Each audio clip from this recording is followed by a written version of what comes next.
On Father's Day, my son arrived carrying a bouquet of white daisies and asked a question that made my heart stop. Dad, Natalie's still bringing you the $4,200 every month, right? I froze in the middle of my crumbling kitchen. For 10 months, I had survived on food bank donations and split my arthritis pills in half to make them last. Meanwhile, my daughter-in-law had been quietly pocketing every dollar my son sent me. But that wasn't the cruelest thing she had done. Caleb stepped out of a black Audi in a crisp suit and polished shoes, a sharp contrast to my decaying home. I stood beside the kitchen counter, my fingers twisted by arthritis, with boxes of donated food spread before me. Since my wife passed away, silence had taken over every room. But that day, one question from my son exposed a truth far more terrifying than the poverty I had been forced to endure. Welcome back to Grandpa's Revenge. I'm glad you're here for this one. If these stories speak to you, tap that subscribe button so you don't miss the next one. Before we go any further, I'd love to know what's the weather like where you're sitting right now. There's something about settling in with a good story that feels better when the world outside is either perfectly still or coming down hard. One quick note, some details in this story have been adjusted for storytelling purposes, and any resemblance to specific real people or events is coincidental. What matters most is the truth underneath it. At 35, Caleb ran Prior Systems, an automation software firm pulling contracts across the Southeast. His designer shirt was already losing its battle with the Alabama humidity, but the smile he wore carrying those white daisies up to my porch was real. Happy Father's Day, Dad. I'd been sorting canned goods by expiration date, a skill that comes fast when charity boxes are your main food supply. The daisies went into a tall ceramic pitcher while Caleb settled into Lorraine's chair, the one I still hadn't found the will to move. "You're looking thin," he said, eyeing the community food bank boxes stacked against my counter. "Are you eating enough I've been sending?" That's when he asked the question. My coffee cup froze halfway to my lips. "Son," I said, setting it down with care, "I haven't received any money." Caleb's face drained of color. "What? But I've been sending it for 10 months. $4,200 every month." He said Natalie had been hand-delivering it, making sure I was taken care of. $42,000. That number hung between us in the heavy air like something with physical weight. 10 months of transfers. 10 months while I'd been choosing between heat and groceries, cutting my arthritis medication in half just to stretch each prescription. Getting by on community food bank donations and a Social Security check that barely kept the lights on.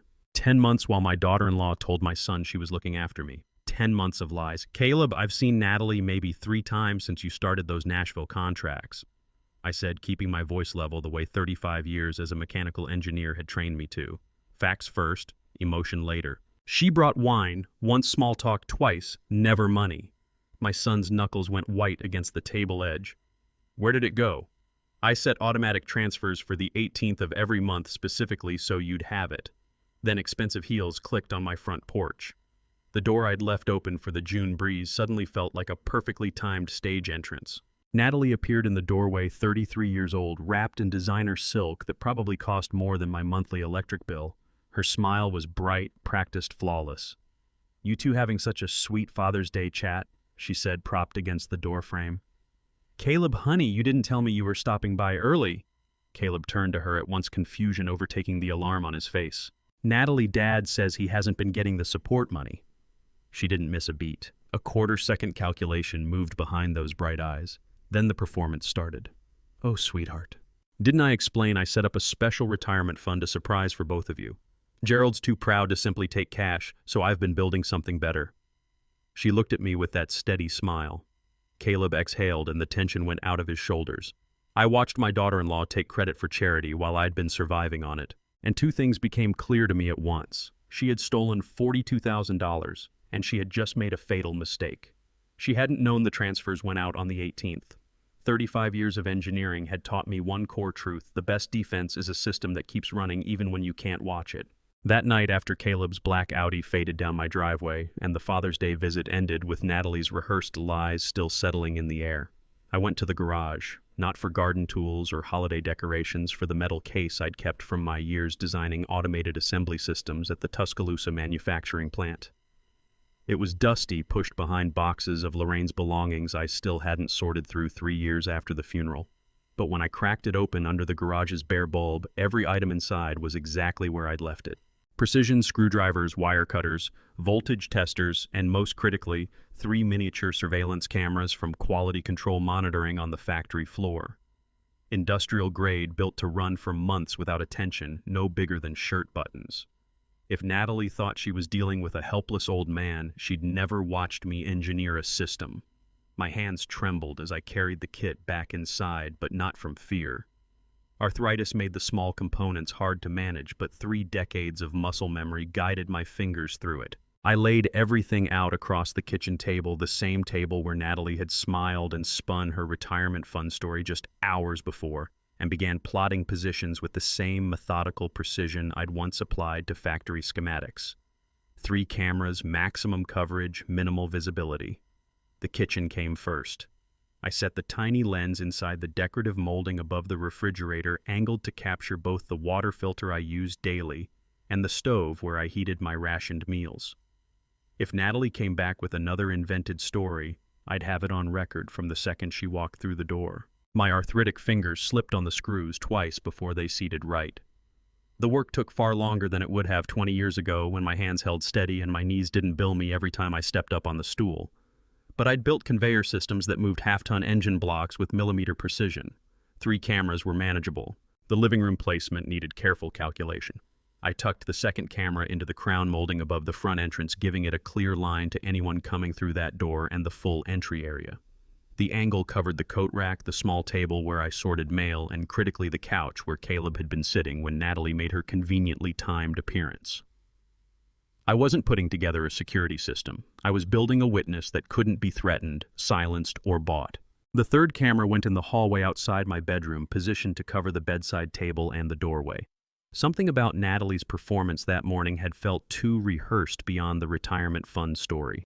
She'd moved through my house with a comfort that hinted at more visits than the 3 I could recall. If she had a key, if she'd been coming in while I was at the pharmacy or running errands, I needed that on record. By 9 p.m., all 3 cameras were in place and invisible to anyone who didn't know exactly where to look. The recording equipment sat in my bedroom closet, tucked behind shoeboxes and old work boots, drawing power from an extension cord I'd threaded through the wall cavity using the same methods I'd used on plant installations. But hardware alone wasn't sufficient. I sat at the kitchen table and opened my laptop, a 5-year-old machine Caleb had given me, mostly used for email and looking up arthritis treatment options, and configured the cloud backup. The system would run whether I was watching or not. Lorraine's face looked back at me from the wedding photo on the mantel, the silver frame catching lamplight the way it had for 30 years. She'd always said my careful nature would protect me someday, teased me about triple-checking grocery lists and keeping backup files for backup files. I just never thought I'd be using those habits against family. "I'm sorry, sweetheart," I whispered to her photograph.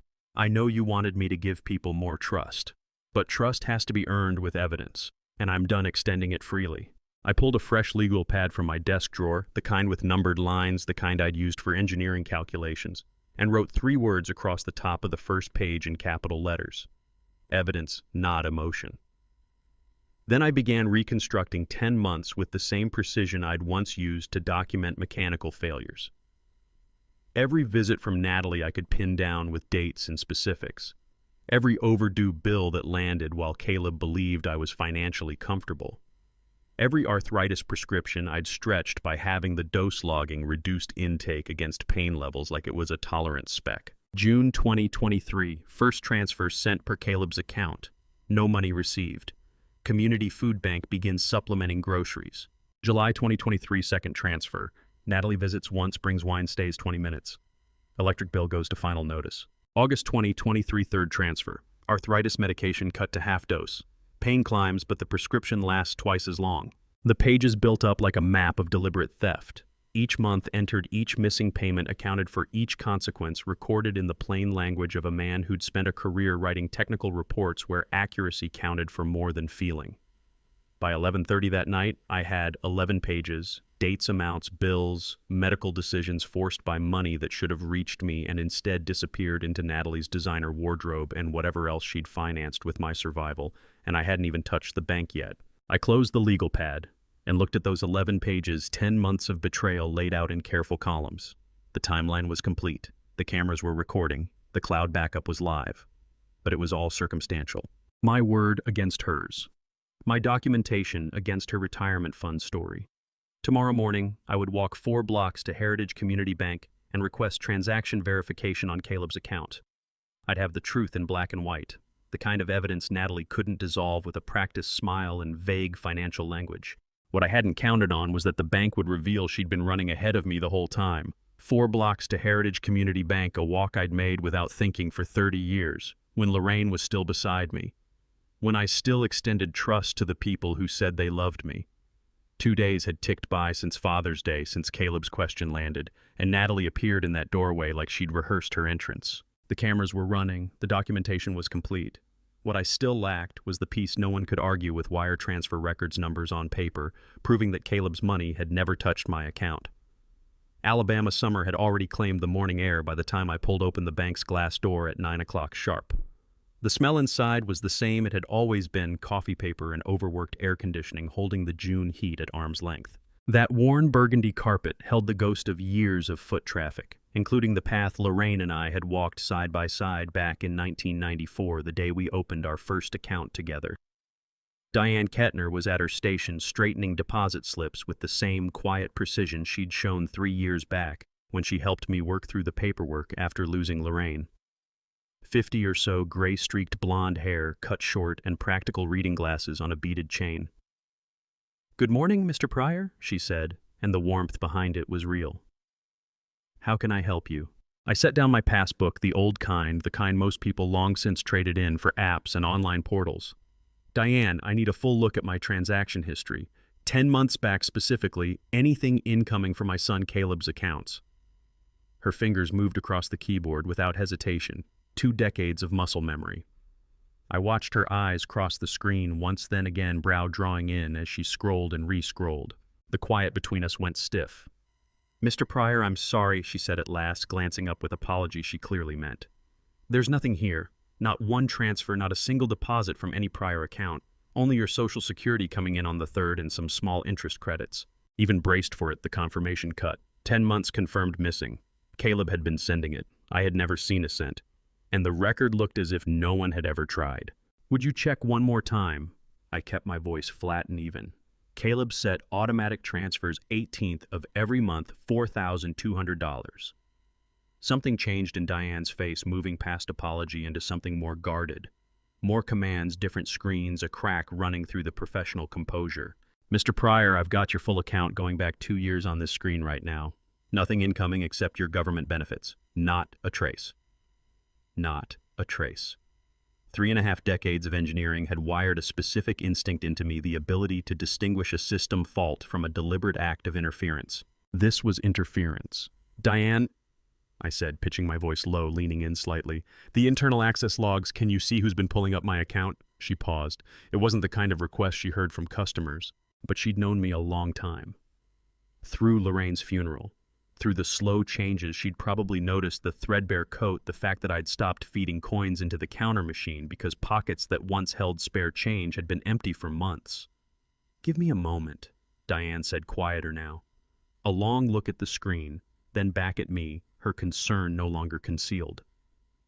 "Mr. Pryor, I can't pull internal system logs for a customer directly that goes through a formal channel. But I'll say this much: what I'm looking at doesn't add up for an account that's supposed to be receiving regular incoming transfers. You need to file a fraud inquiry today. On paper. Now." She pushed a form across to me, her gaze steady on mine. "Before the end of business today, Mr. Pryor." One quick glance toward the back offices. Before she angled the screen away, I caught the name beside the 6 a.m. administrative deletion entry. Derek Holton, the branch manager, 38 years old, the kind of man whose suits ran more than my grocery bill for a month, who worked the lobby with a polished smile that reminded me of Natalie. She hadn't been watching me for a day or two. This had been going on for months. 2 hours before I walked in, I said mostly to myself. Diane gave a small nod, hands still resting on the keyboard like she wasn't sure what to do with them. "Mr. Pryor, I don't know this falls outside normal procedure. Somebody used administrative credentials to wipe transfer records," I said, finishing the thought for her. "That's not a glitch, that's evidence destruction." My mind was already moving through the sequence like a fault analysis. The decision to come here had come to me the night before around 11:30, once I'd finished the last page of my documentation. Not a word to anyone, No call ahead, nothing mentioned to Caleb or Natalie, no hint dropped anywhere. Yet, by 6 o'clock that morning, 3 hours after I'd made up my mind and a full 2 hours before I walked through the door, someone had been inside my account clearing the record clean. My cameras had been active for 2 days. If Natalie had come through while I was sleeping, if she'd read my notes, caught me working at the table, overheard anything, I'd have her on footage. But that explanation didn't hold. She hadn't needed to be in the room. She'd had my destination before I'd left the driveway. "Diane," I said carefully, "print everything the system will let you pull every log related to that deletion and timestamp this request in writing." Her hand wasn't entirely steady when she hit print. "Mr. Pryor, if fraud is involved, you really should contact—" "I will," I said, lifting the warm pages off the tray. "But first, I need to see exactly how far this network reaches." The shape of it was clear enough now. Caleb had sent the money. Someone had caught it in transit. That someone held administrative access inside Heritage Community Bank and had used Derek Holton's credentials to erase the evidence. And Natalie had been informed I'd be at that bank 2 hours before I showed up. I thanked Diane and made my way home at a slow pace, mind running through the possibilities, the way I'd once run through a parts inventory, hunting the component that failed. 2 hours. She'd had 2 hours warning, enough runway to scrub a banking record clean and still look unbothered when I arrived. The question of where the money went had dropped to second place. The question now was how she'd known. It came to me on the walk home. The answer wasn't somewhere I had to search for. I'd been carrying it in my pocket every day for months. It had been transmitting my position to Natalie around the clock, and I hadn't suspected a thing. Back in the living room that afternoon, I turned the phone over in my stiffened hands. It felt dense somehow, weighted. The walk back from Heritage had given me time to reconstruct her method. Natalie had known I was heading to the bank 2 hours in advance. She hadn't gone through my desk. She hadn't tapped a line or planted a device anywhere inside the house. She'd been tracking me in real time, and a memory from 3 months earlier snapped suddenly into focus. She had shown up unannounced on a Tuesday, smiling solicitous, carrying a bag from the cell phone store. "Caleb wants to make sure you're set up properly, Dad," she'd said, her voice layered with daughterly warmth. "That old flip phone isn't going to cut it in an emergency. Let me walk you through this." And I had been grateful for it. 60-years-old fingers that fought the small keys, impatient with touchscreens. And here was my son's wife offering to handle the whole setup. She stood just behind my shoulder, her perfume thick and expensive, moving through menus at a speed I couldn't track. "This health application counts your steps," she said, her nail tracing a path across the screen. "Great for keeping tabs on your activity with the arthritis. Just tap approve on these permissions." I approved everything without reading a line. Now settled into that same chair, I disassembled the phone the way I would have approached any compromised system, methodically working from the outside in. Battery first, then settings, background processes, permissions. The GPS application was 3 layers down, dressed up as a generic health monitor loaded from Natalie's account, set to relay my coordinates to an unidentified number every 60 seconds, for 3 months. 3 months of her watching me walk to services on Sunday mornings. 3 months of every pharmacy visit, logged every pickup of half-dose prescriptions I'd stretched because I couldn't cover the full supply. 3 months of grocery runs, medical appointments every single time I left the house. Nothing had belonged to me. Not one private moment. For 3 months, while she watched me have my medication because the money wasn't there, she had kept taking. She'd tracked me going hungry and kept her hand out. My impulse was immediate. Find the app and wipe it. Tear the thing out with the anger that was building behind my ribs. But engineering had spent 35 years installing the same override in me. Disciplined thinking outlasts any emotional reaction. Removing the app would tell Natalie exactly what I knew. Let her adapt shift tactics, get more careful, that would warn her. But leaving the app untouched, letting her go on believing she had eyes on me while I controlled what she actually saw, that was leverage. I switched the phone off and set it on the kitchen table where it would sit. The old 2-way radio from my workshop years was in the garage, dusty but still working. Franklin and I had coordinated on equipment like that during factory floor operations. Natalie could monitor my phone as much as she liked. I'd pass information the way we had before any of this technology existed. I opened the laptop and pulled up 3 days of camera footage. The cameras had been running since Father's Day, and I was only now going through the recordings. The files had been pushing to Franklin's cloud server in 6-hour blocks, time-stamped and sorted. I started with the overnight from June 16th into the 17th. First 3 hours, nothing. Dark house, occasional settling creak, the refrigerator compressor coming on and shutting off. Then at 2:03 a.m., the front door swung open. Natalie walked into my house with her own key moving like someone who had done this many times before. She had on casual clothes, yoga pants, a hoodie, none of the designer silk from Father's Day. Hair pulled back and loose. She looked younger that way, more exposed, and absolutely terrified. She crossed my living room for 30 seconds, checking her phone over and over. Then it rang. She picked up on the first ring and stepped onto my front porch, where she thought nobody could hear. The camera I'd mounted there caught her profile and picked up every word she breathed into that phone. "Curtis, I'm dealing with it." Her voice was stripped of everything, the composure, the confidence, all of it gone. This was raw fear, bargaining with someone who scared her. "Give me 3 more weeks, I promise. I'm working on the insurance angle now. He's old, he's sick." 3 more weeks. Then she went quiet, taking whatever Curtis was saying. "I know what you said. I know what happens if I don't pay. 3 weeks, that's all I need." She ended the call and stood on that porch for a full minute, hands trembling, pulling air like someone who'd just been running hard. Then she rebuilt herself in front of my eyes, shoulders squaring, face going blank, and let herself out of the house as quietly as she'd come in. I ran the footage back and watched it 2 more times, writing it all down with the same clinical detail I'd used for mechanical failure reports. Curtis' male voice couldn't make out his words through the phone. 3-week deadline. Natalie terrified, not performing. Insurance angle. "He's old. He's sick." She was talking about me. Who was Curtis and what would happen when those 3 weeks ran out? I didn't know the man.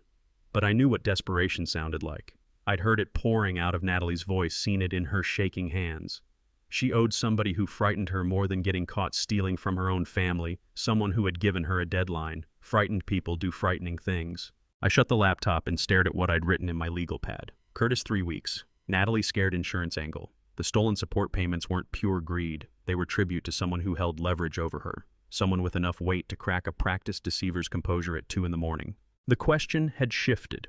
Not just how much she'd taken. Not just where it went. The real question was what she would do when her 3 weeks expired and I was still standing still, the obstacle between her and whatever she owed this Curtis. I needed help, not Caleb. He was too tangled up with Natalie, too open to her influence. I needed somebody who could dig into company records without tripping her surveillance, someone steady and trustworthy. I needed Franklin, and I needed him to come through the back where a GPS signal trained on an old widower wouldn't flag anything unusual. The knock landed on the back door rather than the front, which told me what I needed to know before I'd even moved to look. A visitor who came around to the rear entrance understood something Natalie didn't. Men who'd spent 3 decades in mechanical engineering knew the difference between the route everyone watched and the one nobody thought to look at. I checked through this kitchen window and saw a man in faded work coveralls hauling an electrician's toolbox. I knew the face immediately, even half covered by a Carhartt cap. Franklin Oakes, a friend of 30 years, and Caleb's chief accountant at Prior Systems. Franklin Oakes, 58, as sharp as he'd been the day we met at church back when Caleb was in elementary school, lifted the toolbox slightly and mouthed, "Electrical problem," through the glass, holding the cover even before he was inside. I unlocked the door and he slipped in, setting the toolbox quietly on the kitchen floor. "I didn't use the front for a reason," Franklin said, keeping his voice down as he pulled off the cap to show silver-streaked hair and eyes that caught everything. "Your phone has been feeding location data to an unknown number for 3 months. I've been tracking the metadata off Caleb's company server." The relief that moved through me surprised me with its force. "You knew about the tracking." "I know about a number of things," Franklin said, unzipping the coveralls to show his regular button-down and slacks underneath. "That's what brought me here." "Caleb gave me authorization last night," Franklin said before I could ask. "As CEO, he signed off on my access to these records for a fraud investigation. Every piece of what I'm about to show you has been logged through proper legal channels." $42,000, Franklin said, turning the screen to face me.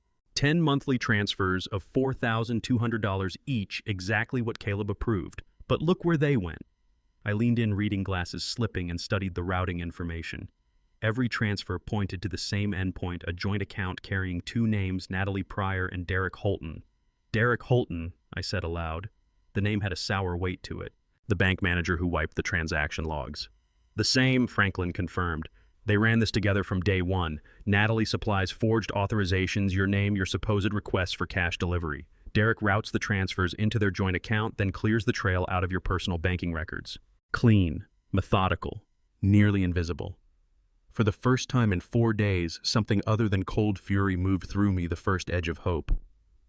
"How long have you been on to this?" I asked. Franklin pulled a kitchen chair over and sat down with the heaviness of someone who'd been carrying something alone for too long. "I first picked up irregularities 3 months back. Strange transaction patterns in Caleb's account's authorizations that carried your signature but didn't line up with standard protocols. Small things an outside auditor would walk right past, but I've handled Caleb's books for 15 years. I can tell the difference." 3 months, I said. The same window as the GPS tracker. "You sat on this for 3 months without telling me." "I had suspicions," Franklin said firmly. "Not knowledge. There's a real distinction, Gerald. If Natalie had genuinely been delivering that money to you in cash, as she claimed, every accusation I brought would have been wrong. I'd have gutted Caleb's marriage, destroyed his wife's name, blown his family apart for nothing." He pulled up another spreadsheet, withdrawal records, cash handling logs. "I needed confirmation from you that the money never arrived before I could move on it. As chief accountant, I have no basis to accuse the CEO's wife without hard proof and the family's own testimony. The exposure alone would—" "You were shielding Caleb," I said quietly. Franklin gave a single nod. "Your son is a decent man. The thought of laying this in front of him, his wife stealing from his own father, I had to be sure. Completely sure. So I've been putting the case together the right way, every transaction documented, every authorization pulled apart, every deleted log rebuilt from the backup servers. He'd been protecting my son even while he was building the case against my daughter-in-law. That kind of loyalty doesn't come around often. Now I have your account of the past 10 months. Franklin continued, gesturing toward the laptop. "It lines up exactly with my financial records. You received none of the support payments. Natalie and Derek siphoned every dollar. We have what we need to proceed." Derek Holton had converted a position of public trust into a private instrument of theft. The man entrusted to protect deposits had been stealing them, and Natalie had either brought him in or he had brought her. Either way, they had built a machine designed to drain me while I split my medication and rationed my meals. "What about the GPS tracker?" I asked. "When did that piece start?" 3 months ago, same time I caught the first irregularities," Franklin said. "I think Natalie suspected someone was tracking the money. The location monitoring was a safety measure, keeping a watch on your movements, making certain you wouldn't walk into the bank or land in conversation with someone who might notice the gap." "She scrubbed the bank records the morning I went in to verify," I said. "I know. Diane Kettner phoned me that afternoon. She was worried about the deletion.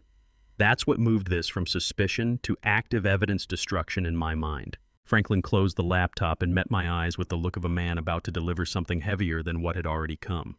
"Gerald, the $42,000 that moved through Caleb's company accounts, that's only part of it. There's more." My kitchen seemed to drop a few degrees.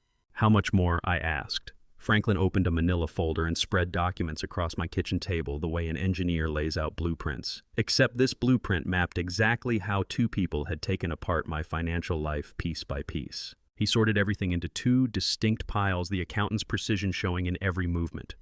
The first pile I already knew, the transfer records, the missing support payments. The second pile was thicker, stuffed with credit card statements printed on company letterhead. $42,000 moved through falsified transfers, Franklin said, pressing a finger to the first pile. "But that's only half of what I found." She'd also had access to Caleb's corporate card. He pushed the credit card statements across to me, page after page of charges spanning the same 10 months. American Express, corporate gold card issued to Pryor Systems, authorized user, Natalie Pryor. $28,500, I read from the summary line at the bottom of the last page. My own voice sounded flat to me. The shock had burned off and left something colder in its place. On a company credit card. Franklin explained that the card was supposed to cover legitimate business costs, only travel, client meals, office supplies. Caleb had extended access to Natalie, thinking she'd help manage business expenses while he was away. Franklin then laid out individual receipts in date order, high-end spa visits in Birmingham, weekend getaways to Savannah, designer clothing from boutiques whose websites list no prices jewelry, and on every traceable receipt, Derek Holton's name appeared right alongside hers. I picked up the first one with hands that had started shaking again. Ironwood Spa, Birmingham, Alabama. Services rendered full-day luxury package, including massage, facial, body treatment. Total $1,200. $1,200 for a single afternoon at a spa. Last March, I had made $17 stretch across a week of groceries. Cut my arthritis prescription in half to double how long it lasted. Weighed heat against electricity in February. And she had spent $1,200 on a massage. There are more, Franklin said, his voice quiet as he slid another stack my way. Hotel receipts. The Pontchartrain in Savannah, $3,600 for a weekend. The mansion on Forsyth Park in Nashville, $2,800. Luxury suites, room service, spa services billed to the room. I went through them with a mechanical detachment engineer's mind logging data feelings held at arm's length. Because if I released the full weight of this betrayal, I would break something, and breaking things wouldn't recover my money or put Natalie behind bars. Designer boutiques. Franklin kept going, producing more receipts. $8,000 at a clothing store in Birmingham. $5,000 at a jeweler in Savannah. $3,000 for shoes, whose brand name I couldn't have pronounced. 10 months. Every single month she had taken my support money and turned it into luxuries I hadn't been able to imagine affording in 30 years of working. Derek signed off on every charge, Franklin said, indicating the signature lines on the credit card slips. His position as branch manager at Heritage Community Bank gave his signature authority that bypassed Caleb's standard corporate card review process. Caleb's company required secondary authorization on any charge above $500, but Derek's banking credentials carried enough institutional weight that the automated system passed his approvals without routing them to a human reviewer. He turned his job into a weapon, I said. Exactly. He had converted a position of trust into an instrument of theft. Franklin pulled out another document dense with technical entries. IP address records from Heritage Community Bank's internal server. The deletion on June 17th had originated from Derek Holton's office terminal at 6 a.m., executed under his administrator login. Franklin highlighted several lines I didn't fully understand, but recognized for what they were: digital fingerprints. That same terminal had processed the fraudulent transfer authorizations going back 10 months. The same terminal had opened the joint account between Natalie and Derek. The same terminal had systematically cleared transaction records every time Caleb sent a support payment. Derek Holton hadn't simply broken banking regulations. He'd converted his institutional authority into a precision tool for sustained theft. Total documented theft, Franklin said, drawing all the stacks together into a single damning stack. $70,500. That figure rested between us like something solid. $70,500 taken over 10 months while I'd been surviving on community food bank donations and rationed pills. That's still not the final number, Franklin added, his expression darkening further. I'm still working through months I haven't fully audited. There are cash advances, ATM withdrawals that don't follow any normal pattern I can account for. The systematic nature of this, Gerald, this wasn't opportunistic theft. This was a coordinated operation from the beginning. They planned it, I said, from day one. The timeline indicated they had opened the joint account within weeks of Caleb establishing my support payments. They hadn't stolen because a door happened to open. They built the door themselves, laid the infrastructure, and executed with criminal precision. Franklin's words confirmed what I had already half understood but resisted believing. This wasn't Natalie making desperate choices under pressure. This was Natalie and Derek engineering a system designed to drain me steadily while erasing the evidence through bank manager authority and GPS surveillance. We have sufficient grounds for criminal charges, Franklin said. Fraud, embezzlement, identity theft, abuse of fiduciary authority. Derek loses his banking license and serves prison time. Natalie faces elder financial abuse charges on top of standard fraud counts. But, I said because I heard the reservation he was holding back. There's something else. Franklin reached into his briefcase one final time, his hand pausing before withdrawing a single document. He set it on the table with the deliberate care of someone handling something that changes the entire character of a situation.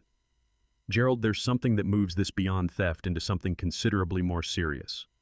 I looked down at what lay between us. Insurance policy beneficiary change authorization. My name at the top, Natalie's name at the bottom. My life insurance policy. When was this submitted? I asked, though part of me already didn't want the answer. Franklin's face gave me the answer before he spoke. 6 months ago. The document Franklin had placed on my kitchen table was a standard beneficiary change form dated 6 months back, carrying my signature at the bottom and a single name on the beneficiary line, Natalie Pryor. 6 months ago. Franklin repeated, his voice level and measured. Natalie changed the beneficiary on your life insurance from Caleb to herself. I lifted the form with hands that had gone numb. The policy number was one I recognized. I had held this same policy since Lorraine died 3 years ago, now intended to provide security in my remaining years and leave something for Caleb when I was gone. The coverage figure sat in bold at the top of the page. $500,000. $500,000. That was my value to her. Dead. The authorization was processed through Derek's bank. Franklin continued pulling out supporting documents. Same forged signature technique used for the financial transfers. Look at the processing stamp. Heritage Community Bank. Derek Holton's authorization code. Expedited processing. I examined the signature at the bottom of the form. It was close good enough to clear a casual review, but my genuine signature carried a slight hook on the final E that this forgery didn't replicate. 35 years of signing off on engineering documents had given me a recognizable hand. This one wasn't mine. They've been planning this for at least 6 months, Franklin said. Most likely longer. This is dated December 15th of last year. December 15th. That date surfaced with sudden sharp clarity. Natalie had come by that afternoon carrying Christmas cookies she claimed to have baked, though I'd later found the upscale bakery packaging in my trash. She'd been unusually attentive, asking about my health, my insurance coverage, whether I had everything properly set up for Caleb's benefit. I had taken it for thoughtfulness. She had been collecting information. The timeline speaks for itself, Franklin said, arranging the documents in date order. December beneficiary change, February support payment theft begins, March GPS tracking application installed on your phone, every step calculated. Gerald, she didn't steal money and then decide to pursue the insurance policy as an afterthought. She secured the insurance first, then built the apparatus to monitor your movements and fund herself while she waited. Derek knew from the beginning. I said, the shape of it crystallizing with the cold clarity of ice forming on glass. This wasn't Natalie acting alone and pulling him in as it went along. They designed it together from the start. The joint account for the stolen funds was opened in January. Franklin confirmed, producing yet another document. 1 month after the beneficiary change, they formalized their financial partnership before the first dollar was ever taken. Someone had put a number on my life. $500,000, and they were prepared to be patient. The full picture assembled in my mind with the ordered logic of an engineering schematic. Natalie changes the insurance beneficiary in December, positioning herself to collect $500,000 the moment I was gone. She brings in Derek Holton, a bank manager with the technical reach to execute fraud and destroy evidence. They open a joint account in January. The theft starts in February, not as the primary objective, but as operating revenue while they waited. The GPS tracking back in March wasn't simply about keeping tabs on my whereabouts to avoid detection. It was about mapping my health, my routines, my weaknesses, knowing where I traveled, who I spent time with, how mobile I remained, calculating exactly how long they'd have to wait. The $70,000 wasn't the target, Gerald, Franklin said quietly. It was pocket money while they waited for the insurance. She wasn't stealing from me, I said, the words landing flat and cold. She was waiting for me to die. Franklin nodded, his face grim. Every support payment she intercepted, every luxury charge run through Caleb's corporate card, it was all operating expenses, spending money for a conspiracy. The real payday had always been the insurance. Every spa treatment she'd enjoyed while I stretched my prescriptions, every hotel stay billed to Caleb while I weighed heat against groceries. Every piece of designer clothing purchased while I survived on community food bank donations. She'd been celebrating ahead of schedule, burning my son's money to keep herself comfortable while she waited for me to go. The only question was whether she'd let nature do the work or decide to help it along. How long do you sit on a 60-year-old man with arthritis before impatience gets the better of you? That phone call I'd captured on my camera footage suddenly meant something different.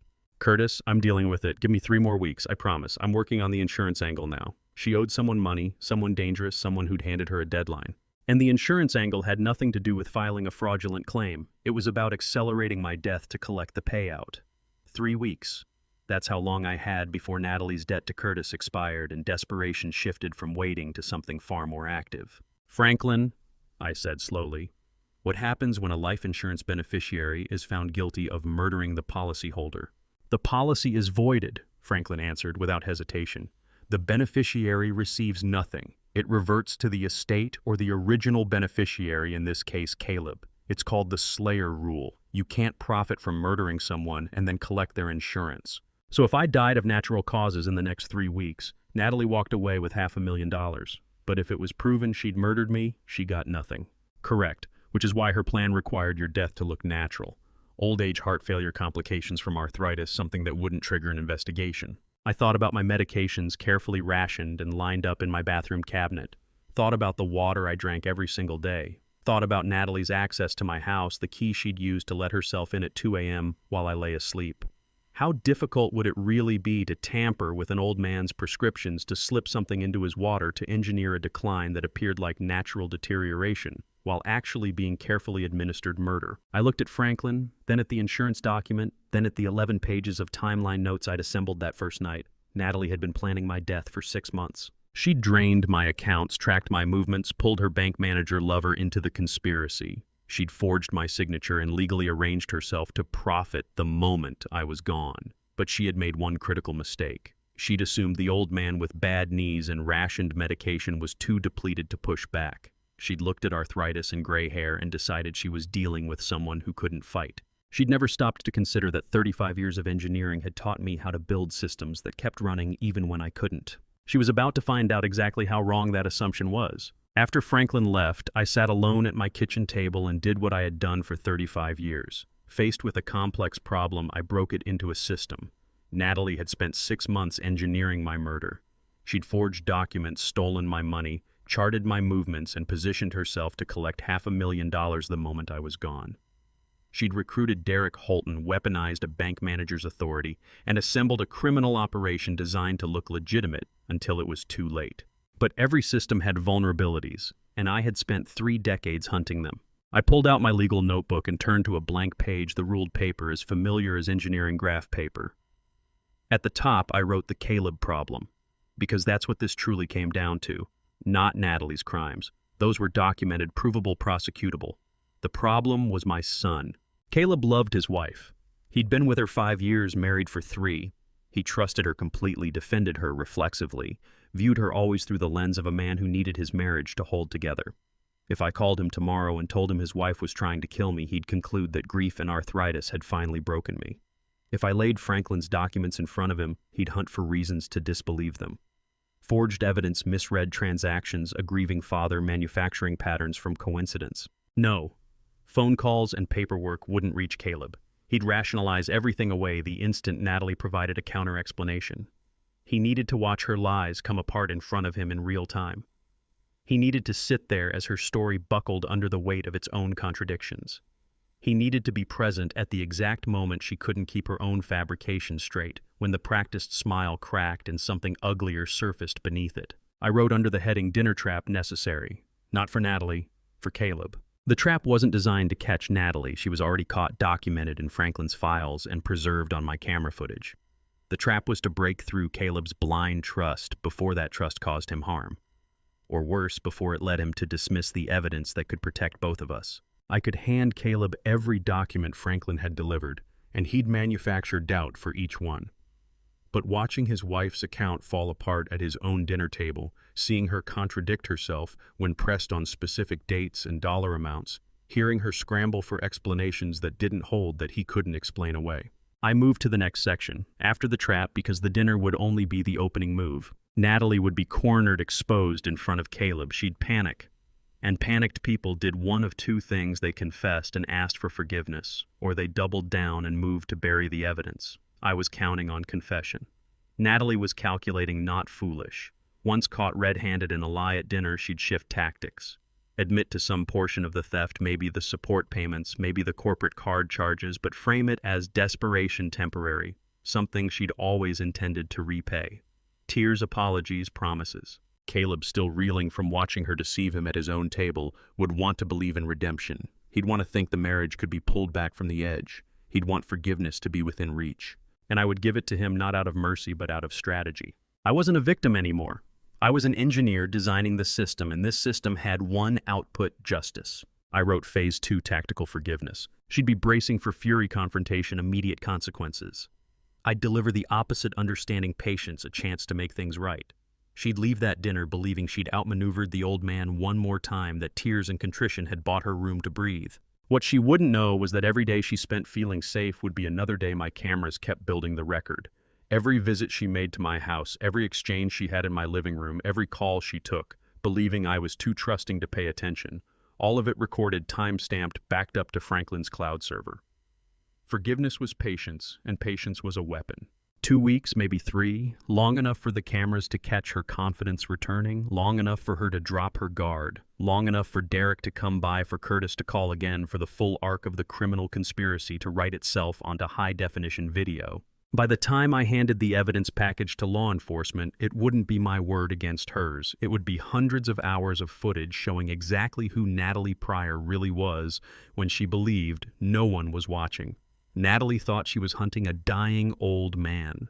She had no idea she'd stepped into a trap that had been quietly closing itself around her for 5 days. I opened to a fresh page and wrote in capital letters at the top, "The Plan." Below it laid out like an engineering specification. Step 1.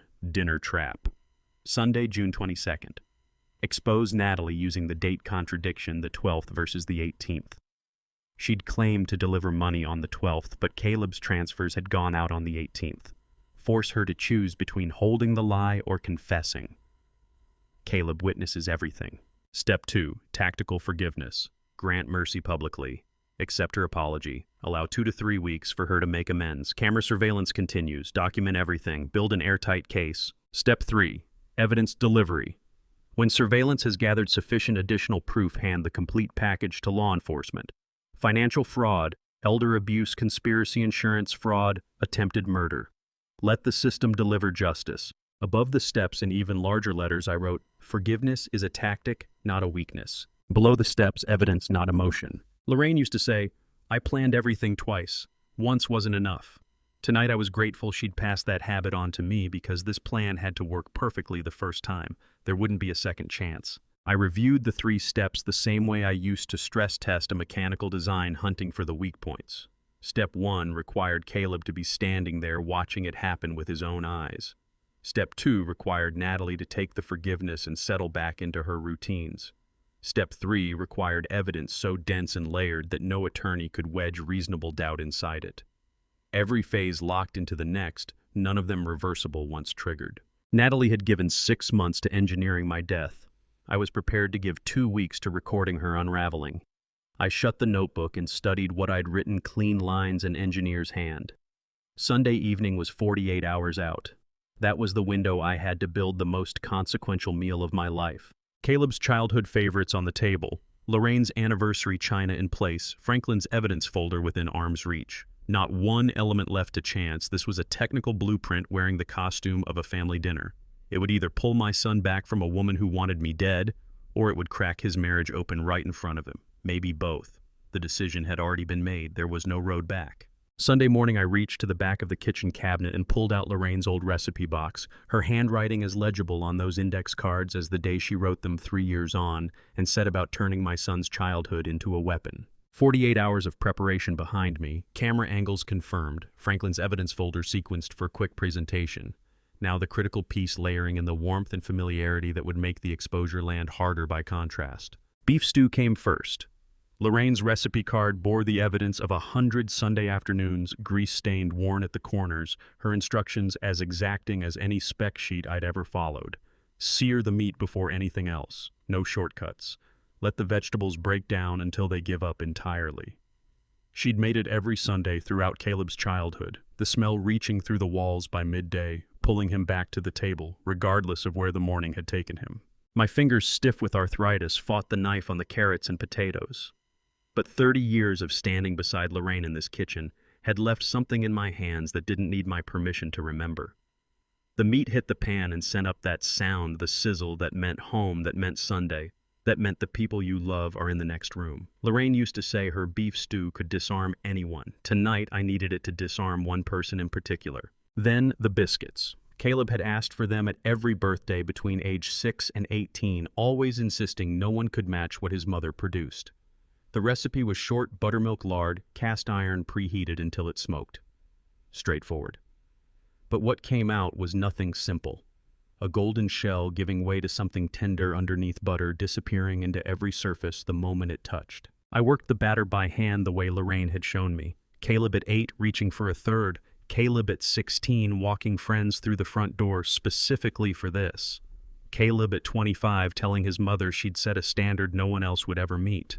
He hadn't been wrong. The kitchen filled with aromas that had been absent from this house since Lorraine's last day in it. Roasting meat. Rising biscuits. The dense, settled warmth of a home where someone has been cooking for hours out of something that looks like love, but in this case, was tactical precision wearing love's face. I was assembling the most comfortable trap I could construct, the kind that draws you in with a smile on your face. Blackberry cobbler went into the oven at 3 o'clock. Lorraine's signature dessert, the one that took the community bake-off 3 years in a row. She'd been quietly proud of it, proud enough to write the recipe in her best hand and leave a note at the foot of the card, Gerald's favorite extra cinnamon. The house had transformed by 4 o'clock. Every room carried the scent of every good Sunday Caleb could remember. I moved to the dining room. Lorraine's anniversary china hadn't left the hutch in 3 years, white porcelain edged in fine gold, a gift we'd given ourselves for our 40th just 2 months before the diagnosis. We'd used those plates 5 times total. We'd always told each other there would be more occasions. There weren't. Lorraine believed this dining room table was where a family held itself together. Tonight it was where I was going to sever one of its members from the rest. 3 place settings laid with geometric care, my chair at the head, Caleb to my right where he'd sat his entire life, Natalie to my left in the seat that had been Lorraine's. None of it accidental. Caleb would have a clear line of sight to my face throughout. Natalie would be positioned so I could reach the sideboard without breaking eye contact with her. Napkins folded as Lorraine had insisted, simple triangle, no flourish, just correct. The wedding candlestick silver gone slightly dull despite a recent polish I lit at 5 o'clock and let stand until the wax loosened and the glow settled in. The table looked like something worth celebrating, like a gathering of people who trusted each other, not like what it was. Lorraine and I had used these plates on our anniversary, the last one before cancer made the next one impossible. She'd held my hand across this same surface candlelight between us. Now I was going to use that same surface to take apart the marriage my son believed in, and Lorraine would have recognized the necessity. At 5:15, I turned to logistics. Franklin's evidence folder went into the sideboard drawer positioned 3 feet to my left. The contents: insurance beneficiary, change joint account statements, corporate card receipts for luxury charges, IP access logs from Derek Holton's terminal. Everything in order, every document flagged. I ran through it once, reach left drawer open, folder out, spread across the table. 6 seconds. As fluid as an automation sequence I'd commissioned 30 years ago. The table was the stage, the cameras were my record, the folder was the ammunition. I was the engineer who'd spent a week verifying that each piece would engage at the right moment. Final camera sweep. Kitchen full view of the dining table, microphone sensitive enough to register a voice drop to a murmur. Living room wide coverage of the entrance and seating. Hallway audio redundancy in case anyone moved toward the door. All 3 feeds running live to Franklin's cloud server. If tonight went sideways, if Natalie's back-against-the-wall instincts turned dangerous, if Curtis's 3-week deadline meant the threat level was higher than I'd calculated, the footage would outlast whatever happened to me. 35 years of building systems had taught me one principle above all: the best mechanism is the one nobody sees until it's already done its job. 5:45. I went to the bedroom and put on my good shirt, the gray flannel I'd worn to Lorraine's funeral, pressed, kept on its hanger for 3 years against a moment serious enough to earn it. Tonight earned it. I stood at the bathroom mirror, 60 years old, hair thinning, hands showing a slight tremor at the collar button, the arthritis making itself known. But my eyes held, clear, calibrated. The eyes of a man who'd spent a career finding exactly where systems failed before the failure became irreversible. Natalie had looked at me and seen someone past his usefulness. She'd done the math wrong. Back in the dining room, one last survey. Beef stew on Lorraine's serving platter, still steaming. Biscuits in the cast iron, golden across the top. Cobbler on the counter, cinnamon rising off it in slow threads. The anniversary china catching the candlelight. The evidence folder 3 feet from my right hand.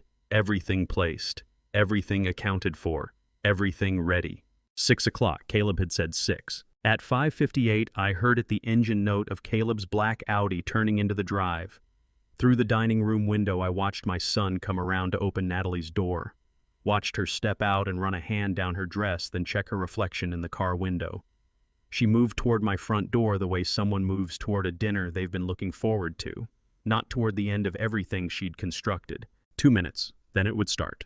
I'd spent 35 years designing systems, and not one of them was as carefully constructed as what I'd built to spring mid-meal with a single offhand sentence about returning that month's support payment. The bell rang at 6 o'clock on the mark. I opened the door and found Caleb grinning Natalie tucked under his arm. Both of them dressed for a celebration, not a reckoning. "Dad, something smells unbelievable in there," Caleb said, wrapping an arm around me. "Tell me that's Mom's beef stew and biscuits." It was, I told him, stepping back to let them through. Long overdue. Natalie pressed her cheek to mine, trailing expensive perfume. "You didn't need to do all this, Dad." I had needed to do exactly this. The meal opened the way I'd engineered it, warm, unhurried, the food doing the work of lowering every defense in the room. Caleb said the beef stew tasted exactly the way he remembered. Natalie admired the china, asked if I'd brought it out for the occasion. I filled the crystal glasses with lemonade and watched them both ease into the evening. 20 minutes of ordinary conversation.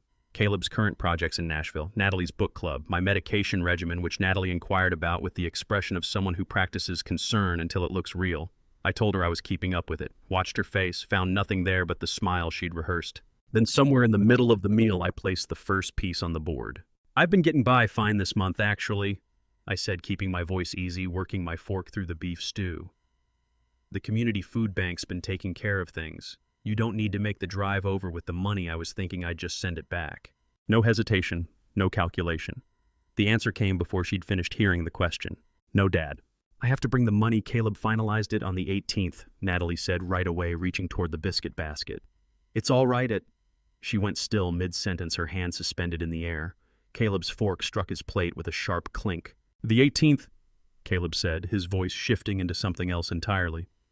"Natalie, I never told you payroll closes on the 18th. That's internal company information." The candlelight caught Natalie's face at exactly the wrong moment. The rehearsed smile faltered, then tried to reassemble itself. "You must have brought it up at some point, honey. I have never discussed payroll schedules with you."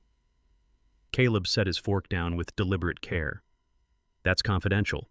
The 18th is when we process all monthly transfers. How do you know that?" I pushed back from the table and crossed to the sideboard 3 feet to my left, positioned exactly where I'd planned. The drawer came open without resistance.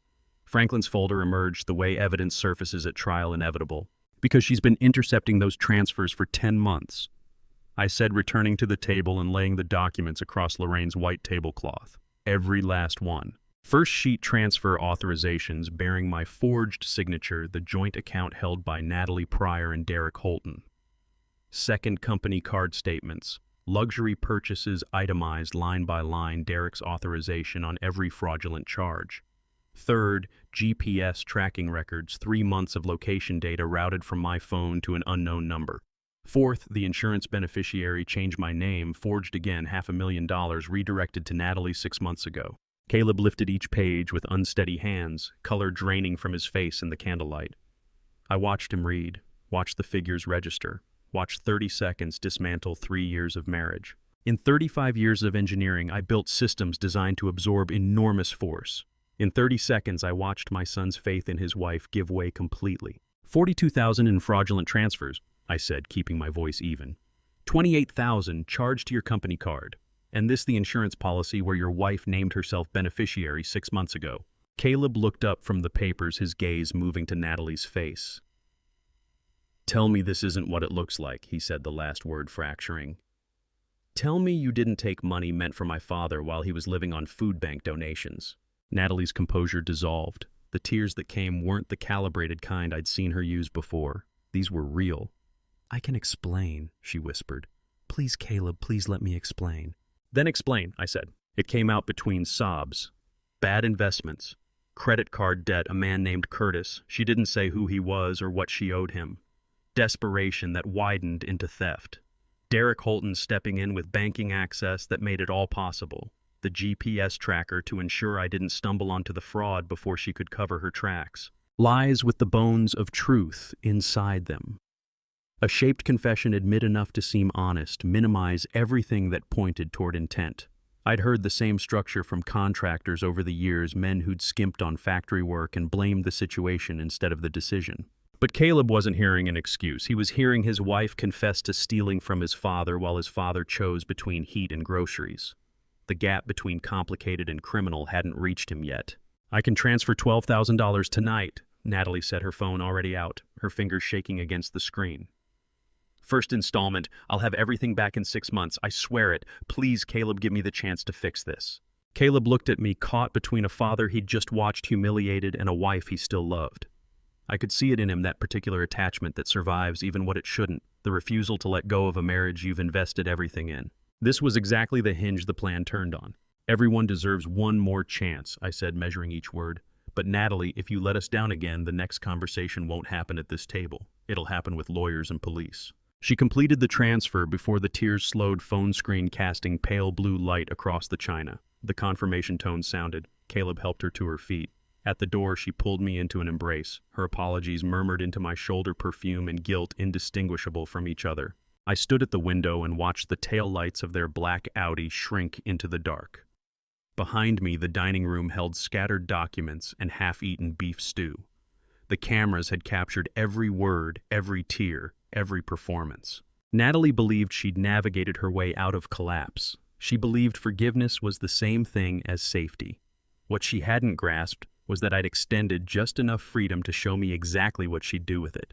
3 days later, she'd appear at my door carrying soup and a smile. 3 days after I handed Natalie that forgiveness, she showed up on my porch with homemade chicken soup and the expression of someone who believed she'd escaped, not realizing she was drifting towards something far worse. She stood there in yoga pants and a cardigan, holding a covered pot trailing steam in the late June heat. Hair pulled back. No designer labels, no jewelry. She looked like a daughter-in-law who meant what she'd promised. I know words won't undo what I did, she said when I opened the door. So I'm going to show you and Caleb through what I do. Starting here, you shouldn't be cooking on your own with your arthritis. The soup smelled genuine homemade stock, vegetables, herbs I couldn't quite name. She insisted on coming inside to warm it properly. Insisted on serving it in one of Lorraine's old bowls. Insisted on sitting with me until I'd eaten while it was still hot. While it heated, she noticed the water filter on the counter. "Dad, this thing is years old," she said, turning it over in her hands. "I brought a new one. Let me swap it out. It'll take a minute." I watched her pull the old filter and fit the replacement from her bag. Her movements unhurried, practiced. She filled the reservoir, flushed the system twice, then filled my glass and set it in front of me with a small smile. "There," she said. "Clean water, hot soup, and my word that things are different now. I'll bring meals twice a week, Tuesdays and Fridays. No more relying on the community food bank." That night, the first signs appeared. Mild nausea around 9 p.m. Not severe, just present. A dull headache settled in behind my eyes and didn't shift. I attributed it to stress, to the accumulated weight of the past 2 weeks. But when Natalie came back Friday with beef stew and that same easy smile, the shape of something emerged. She reheated the food, checked the filter, asked how I was feeling with her practiced daughter's concern. That night, the nausea ran deeper, the headache sharper. I opened my legal notebook to a clean page and began logging. June 25th, 8:15 p.m., nausea severity 6 out of 10, Natalie visited, replaced water filter. June 26th, 9:30 p.m., nausea increased to 7 out of 10, headache 5 out of 10, consumed water from new filter. June 29th, 7:45 p.m., nausea 7 out of 10, headache 6 out of 10, unusual fatigue. Natalie visited today, brought stew. Every Tuesday and Friday, Natalie carried something into my kitchen. And every Tuesday and Friday, I let her do it. On the 4th visit, I settled onto the living room couch and let my eyes close. The bedroom camera had an unobstructed line into the kitchen. I reviewed the footage that night by laptop light and saw what I'd already begun to suspect. She approached the water filter, back turned toward where I appeared to sleep, and spent nearly 2 minutes working at something I couldn't fully make out from the couch angle. The camera, though, had no such limitation. She added something to the reservoir, a small quantity measured deliberate, then replaced the lid and wiped the counter with a paper towel she'd brought herself. She left without checking on me. No goodbye. The door pulled shut behind her without a sound. I added it to the notebook. July 2nd, camera, timestamp 2:47 p.m. Natalie tampered with the water filter. Deliberate, practiced. Whatever she introduced, she'd carried it in herself and removed every trace of it after. She wasn't making anything better. She was engineering my deterioration slowly, invisibly, in a manner that would read as an old man's body finally surrendering to age. I was spending my health to purchase evidence, trading my body for the case. Some engineers build bridges. I was building something that would put a killer in a courtroom. After Natalie's 5th visit in mid-July, she arrived with someone beside her. "Dad, this is Brooke Dunning," she said, gesturing to the young woman at her side. "I've arranged for her to come by twice a week as a private nurse just to keep an eye on you while we work through everything. No objections. It's the very least I can do." Brooke Dunning presented exactly as you'd expect a healthcare professional to present. 30 years old, a composed face, sensible shoes, medical bag on her shoulder. Her handshake was gentle but grounded. "Mr. Pryor, I'm here to help," she said. "Let me get some baseline vitals and we'll go from there." What happens next changed everything, and not in a way anyone sitting at that table could have predicted. Before we get there, I want to ask you something. If you slowly realized someone close to you had been quietly working against you, would you confront them the moment you knew, or would you wait and build your case in silence? She ran through the standard intake: blood pressure, pulse, temperature, daily routine, diet, medication schedule, routine questions, routine tone. Then she got to the water filter. "How much water are you drinking each day, Mr. Pryor?" Brooke asked, pen poised over her clipboard. "And this filter here, you use it exclusively, about 6 glasses. "The filter's new," I told her. "Natalie replaced it a couple weeks ago." Good, Brooke said, stepping over to examine it more closely. "Hydration matters at your age." She pulled out her phone and took several photographs of the unit from multiple angles. That wasn't the kind of documentation you produce for medical records. It was the kind you produce to verify a method is delivering results. "Any unusual symptoms?" she asked, still focused on the filter. "Nausea, headaches, fatigue, some," I admitted. Figured it was just age catching up. Probably, Brooke agreed. But her eyes weren't agreeing with her mouth. She was measuring my decline against a schedule someone else had set. She hadn't come to look after me. She was there to track my deterioration. After they left, I sat at my kitchen table and added Brooke's name to the notebook. Another recruit. Another person prepared to assist Natalie in killing me in exchange for a cut of the insurance payout.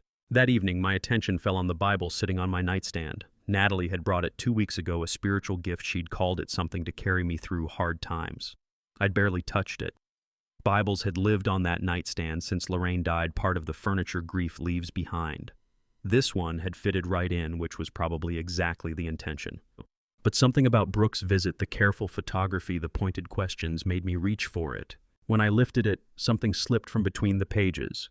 A folded piece of paper, thin, slightly yellowed at the edges. I opened it. The handwriting wasn't scripture. It was a single handwritten note.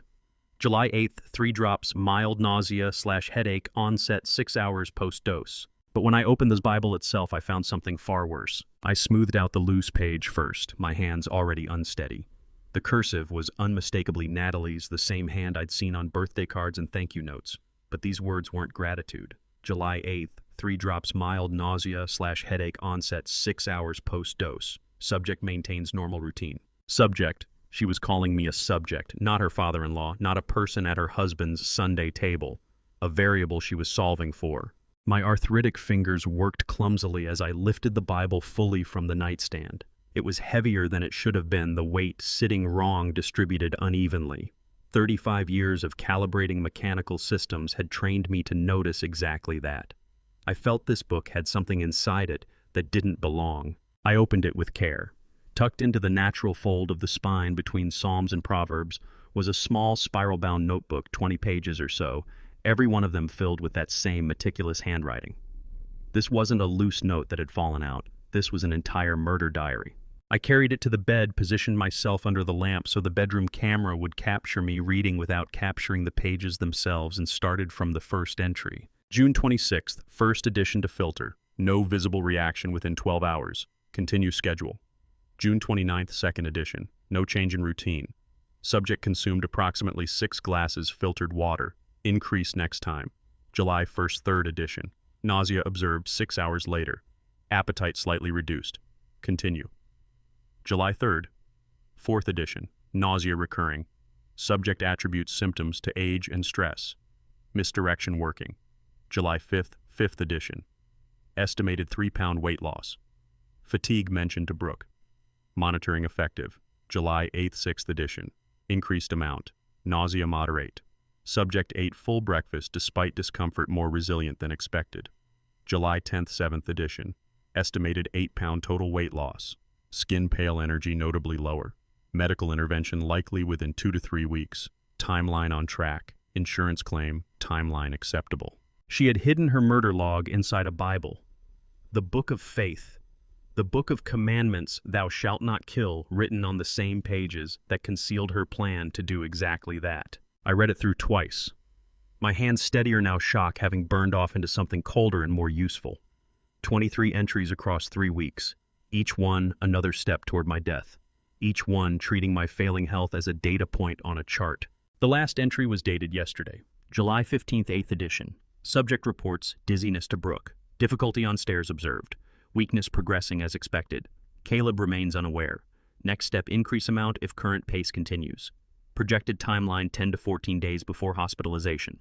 10 to 14 days, that was Natalie's estimate before I'd be sick enough to need a hospital bed. And once I was in one weakened, disoriented dying of what read as natural causes accelerated by age and declining health, the insurance claim would move without friction. $500,000. That's what my death had been priced at. I stood and made my way to the workshop, knees complaining with every step, and pulled the old film camera from the shelf where it had sat since Lorraine's funeral. No internet connection, no cloud backup, no metadata to be traced, tampered with, or deleted remotely. Film doesn't sync to servers. Film carries no digital signature. It's analog evidence in a world that runs on digital and that made it unassailable. I brought it back to the bedroom and set the notebook open under the bedside lamp. Page by page, I photographed Natalie's handwriting. The shutter's click filled the quiet house. Each frame another piece of the case. 23 pages, 23 pieces of evidence that would collapse any claim of natural illness or coincidence. 23 documented acts of premeditated attempted murder. When the roll was finished, I wound it tight and stored it in the workshop's light-tight drawer. Then, with the same precision I'd applied to installing sensitive equipment over 3 decades, I returned the notebook exactly as I'd found it. Spiral binding realigned with the Bible's spine-fold pages settled back between Psalms and Proverbs. The loose sheet, the one that had slipped out and revealed everything, tucked back in as a bookmark. The Bible went to the nightstand at the same angle Natalie had set it. Same distance from the lamp. Same position relative to my reading glasses. She'd concealed her murder log inside the Book of Commandments. Whether that was irony or something like confession, I couldn't say. What mattered was that she couldn't know I'd found it. She needed to feel safe enough to keep using it, to keep logging, keep adding entries, keep building her own case against herself. I looked at the Bible on the nightstand, at the camera in the bedroom wall, at the window where dawn was still a few hours off. Natalie believed she was 3 weeks from a clean murder and $500,000. She didn't know I'd just photographed her confession. I developed the film the following morning using the darkroom setup I'd kept from 30 years back, the same and larger, the same developing trays I'd once used for Lorraine's photography hobby. The images rose slowly in the developer bath, page after page of Natalie's handwriting, every word sharp and legible. I was hanging the prints to dry when the walkie-talkie crackled. "Gerald," Franklin's voice came through tight, stripped of its usual composure. "We have a problem. She's accelerating the timeline." I grabbed the unit from the workbench, hands still carrying the chemical smell of the darkroom, and pressed transmit. "Franklin, what's happening?" Static then. "Derek just filed withdrawal authorizations.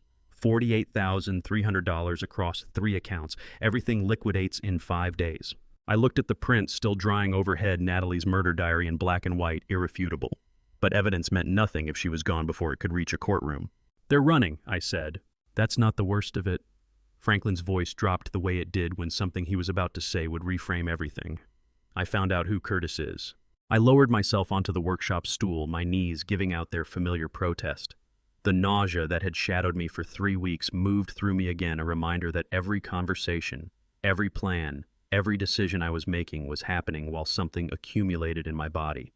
"Tell me," I said. "Curtis Farrow, 45 years old, presents as an investment broker. What he actually runs is underground lending with brutal collection methods. I pulled public records. Natalie signed a promissory note 4 months ago for $80,000. 80,000! The number dropped into place like a key turning a lock. The desperation in her voice on that 2 a.m. call. The willingness to steal from family. The escalation from fraud to poisoning. All of it made sense now. "When does the note come due?" I asked, though something in my gut had already started calculating the answer. 60-day repayment deadline from signing, Franklin said. The note was dated May 15th. Gerald, that puts the expiration at July 14th. I turned to the calendar on the workshop wall, July 16th. "She's 2 days past it," I said quietly, "which means Curtis has already begun enforcement. That's why Derek is moving the money. The 48,300 won't come close to covering 80,000, but it might buy her enough of a window to get out before he escalates. 2 weeks. She'd had 2 weeks to either kill me or disappear, and I'd spent 3 weeks letting her poison me to build the record. The strategic patience I'd been so proud of, the methodical evidence gathering, the careful documentation, it had all rested on the assumption that I controlled the timeline. I never had. Natalie's clock had been running since May, driven by a debt and a deadline I hadn't known existed. The insurance, I said, working through the arithmetic. She needs the $500,000 to settle with Curtis and come out ahead, but the poisoning isn't moving fast enough. Exactly, Franklin confirmed. Her murder diary shows she estimated 2 to 3 weeks before you'd need hospitalization. Curtis's deadline has already expired. She's out of time. The weight of that settled over me like cold water. Natalie had been dosing me with clinical care, charting my decline, methodically engineering a death that would read as natural. But careful required time, and time was the one thing she no longer had. So she's down to 2 options, I said, thinking it through out loud. Run with the $48,300 and hope Curtis can't find her. Or accelerate. Accelerate, Franklin repeated, his voice flat and grim. If she stopped being careful with the amounts, if desperation made her careless, how quickly could this become irreversible? I didn't ask it expecting an answer. Franklin's silence told me he'd already been sitting with the same question. I looked down at my hands in the workshop's dim light. They were shaking steadily now, a fine tremor I couldn't suppress. My skin had yellowed jaundice working in as my liver labored under 3 weeks of accumulated poison. The weight loss had left my clothes shapeless, my belt cinched 2 notches past where it used to land. 3 weeks of calculated endurance. 3 weeks of trading my health for evidence. 3 weeks of letting Natalie poison me because I believed I was in command of the system I'd designed. I'd miscalculated one critical variable. Her deadline wasn't the one I'd set. The withdrawal completes in 5 days, Franklin said. If she's going to run, that's when it happens. But if she decides to accelerate the poisoning instead, she'll move sooner, before her next scheduled visit, before you have time to notice the dosage changed. Natalie's next visit was tomorrow, Friday. She'd arrive with soup or a casserole heated in my kitchen, tend to the water filter with that practiced look of concern. And if she'd decided acceleration was her only remaining option, tomorrow's dose wouldn't be the measured 3 or 4 drops her diary recorded. It would be enough to ensure I didn't survive the weekend. Gerald, Franklin said quietly through the static, stop drinking the filtered water right now. Stop eating anything she brings. Stop. I know what I need to do, I said. Did I? The original plan had been clean. Grant tactical forgiveness. Extend surveillance. Let the cameras accumulate weeks of footage. Build a case so airtight that Natalie's own documentation would prove premeditated murder beyond any reasonable doubt. Then hand everything to law enforcement. That plan required time. It required me to stay alive. It required me to remain functional enough to execute the handoff. None of those conditions held anymore. I'd been the one doing the hunting, setting the pace, controlling the shape of the confrontation. But somewhere in the past 72 hours, while I was congratulating myself on photographing her murder diary, the positions had reversed. Now I was the prey, and the predator had just discovered she was out of runway. 2 weeks wouldn't be enough to build a perfect case, but it might be enough to survive. It had to be. Franklin's voice returned through the static. Gerald, what do you need me to do? I looked at the film prints drying on the line, 23 pages of murder diary. I looked at my reflection in the workshop window, yellowed skin, unsteady hands, a body failing under accumulated poison. I looked at the calendar with its red circle around a deadline that had already passed. The case I'd been assembling required a living witness, required me to testify, required me to walk into a courtroom and face Natalie with the evidence of what she'd done. But what if I didn't survive long enough to testify? What if the plan I needed wasn't one that depended on my being there at the end, but one that held together even if I collapsed tomorrow? I need Caleb, I said into the walkie-talkie, and I need a contingency that doesn't require me to be alive when this is over. By the 3rd week after the dinner, the face in my mirror belonged to someone else. Skin gone yellow, stretched across bone, hands that trembled too much to hold a coffee cup steady, 10 pounds gone from a frame that had nothing to spare. I needed Caleb to understand the full picture, needed medical evidence that would stand up even if I couldn't. But first, the counter-strategy had to be locked down before the final collapse. Dr. Kendall, my family physician for 15 years, examined me with his usual efficiency and arrived at the entirely logical, entirely wrong conclusion. The arthritis is progressing faster than I'd like, Gerald, he said, reviewing my vitals. Add in the stress of everything going on at home and your body is carrying a serious load. Rest, stay hydrated, ease up on physical activity. Arthritis and stress. A diagnosis that accounted for everything and suspected nothing. I didn't mention the poisoning. Without toxicology, any accusation would read as the confusion of a frightened old man. I'll rest, I told him, knowing I wouldn't survive long enough for rest to matter. That afternoon, Caleb arrived looking like 3 weeks had taken 5 years off him. Franklin, track the accounts, I said. Natalie and Derek are liquidating everything. The withdrawal finalizes in 3 days. They're running. Caleb's face went bloodless. Dad, forget the money. Look at yourself. We need to get you to a hospital right now. We will, I said, but first I need your help with something.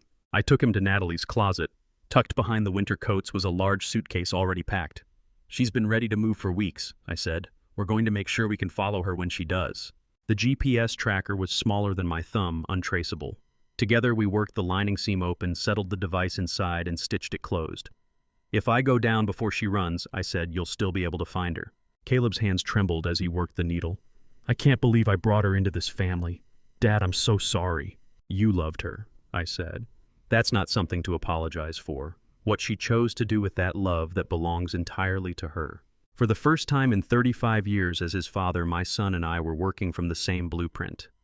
I only wished we'd reached it without me having to spend my health to get here. After the suitcase, I walked him through the rest of the evidence I'd staged. A water sample from the filter sealed and addressed to Franklin. The film prints of Natalie's dosage notebook packed in a second envelope. A handwritten note tucked into my wallet. Derek Holton and Curtis Farrow, both names full. If something happens to me, Franklin gets both envelopes immediately, I said. The wallet stays on me. If I end up in a hospital and can't speak, someone will find those names. Caleb was crying now, working to keep it off his face. Dad, please, let's just go tonight. Tomorrow, I said. I promise. But tonight, everything has to be in place. There was one thing left. I opened the small wooden box on my dresser, the one that had held Lorraine's wedding ring since the day I buried her 3 years ago. I'd worn that ring for 42 years. Took it off when I said goodbye to her. But tonight felt like I might be seeing her soon. For Lorraine, I said quietly, sliding it on. And for whatever comes next. The following afternoon, I felt the collapse arriving. I was crossing from the kitchen to the bedroom when my legs began giving way, not all at once, gradually, the way a system bleeds pressure until it can't hold. Vision narrowing, balance going. I had maybe 30 seconds of consciousness remaining, but 30 seconds was enough for one final action. I went to my knees in the hallway. Lorraine's ring heavy on my finger. The floor beneath me was old oak scored by decades of foot traffic. I set the ring stone against the grain and began to scratch. V. The ring pulled across the wood. Then P. 2 letters, 10 seconds. My entire case reduced to marks in a hallway floor.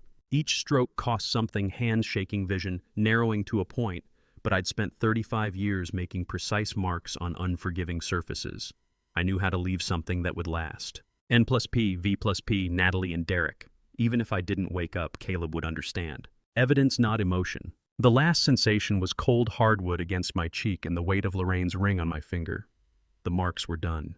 The system would hold. I'd built it to keep running even when I couldn't. Then Caleb's voice broke through the dark. Dad! Dad! Hands gripping my shoulders, rolling me over. His voice into his phone, steady enough for an address fracturing on the word unresponsive. Sirens climbing in the distance. My last coherent thought before everything went black, the marks were complete. Still running. All of it. The tracker live, the evidence secured, the water sample locked in Caleb's hands. The film negatives held Natalie's murder diary frame by frame. The names folded in my wallet would walk investigators directly to Derek and Curtis. Even dying with Lorraine's ring on my finger, I wasn't the point anymore. Natalie had no exit. The machine I'd built didn't need me conscious to keep turning. That was the whole design. Caleb's voice was somewhere above me, muffled, frantic, reaching through a wall of cotton. Stay with me. Please stay with me. Hands got underneath me. New voices entered the space, clipped and unhurried. The ambulance crew. Metal sounds. A radio crackling. Someone reciting numbers I couldn't attach to anything. What I held on to last was the sound of Caleb's voice shattering as he said something to the paramedics. I couldn't make out the words, but the shape of them was unmistakable. Please save my father. Then nothing at all. What I had no way of knowing in that moment was that 18 hours on, I'd come back to myself in a hospital bed, and that's when the real accounting would start. Awareness returned in pieces. A siren somewhere. Caleb's voice fractured as he spoke into his phone, ceiling tiles sliding past overhead. paramedic hands moving across pulse points I could barely register.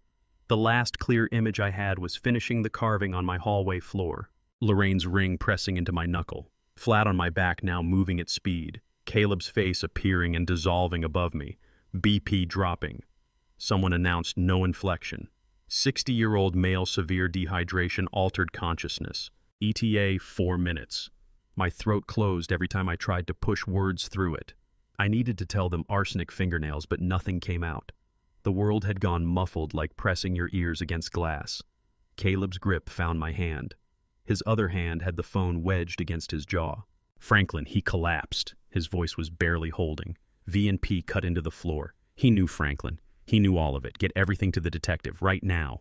The ambulance kept moving. Alive then. Still in motion, still working. A fourth line went into my arm. Mask over my face, pushing oxygen in. Voices somewhere above me, trading words. Fluids, vitals, sepsis, differential. None of them had the full picture yet. How could they?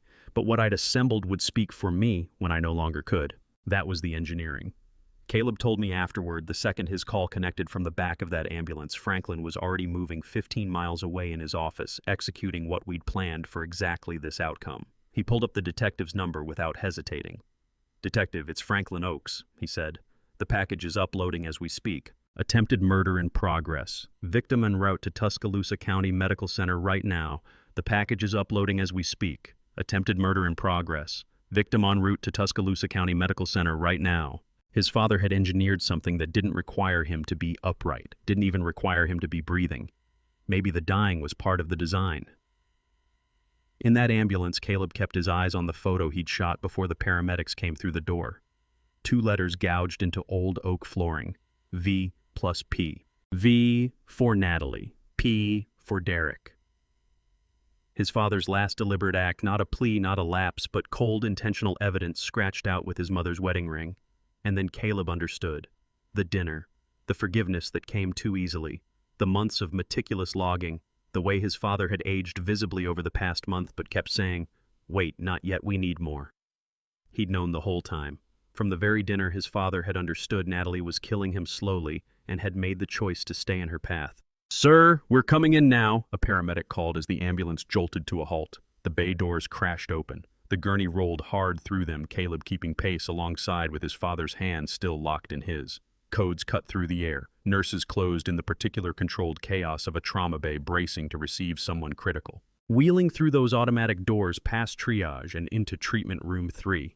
I caught pieces of the chatter around me. Protocols, fluids, labs, ordered possible explanations, floated back and forth.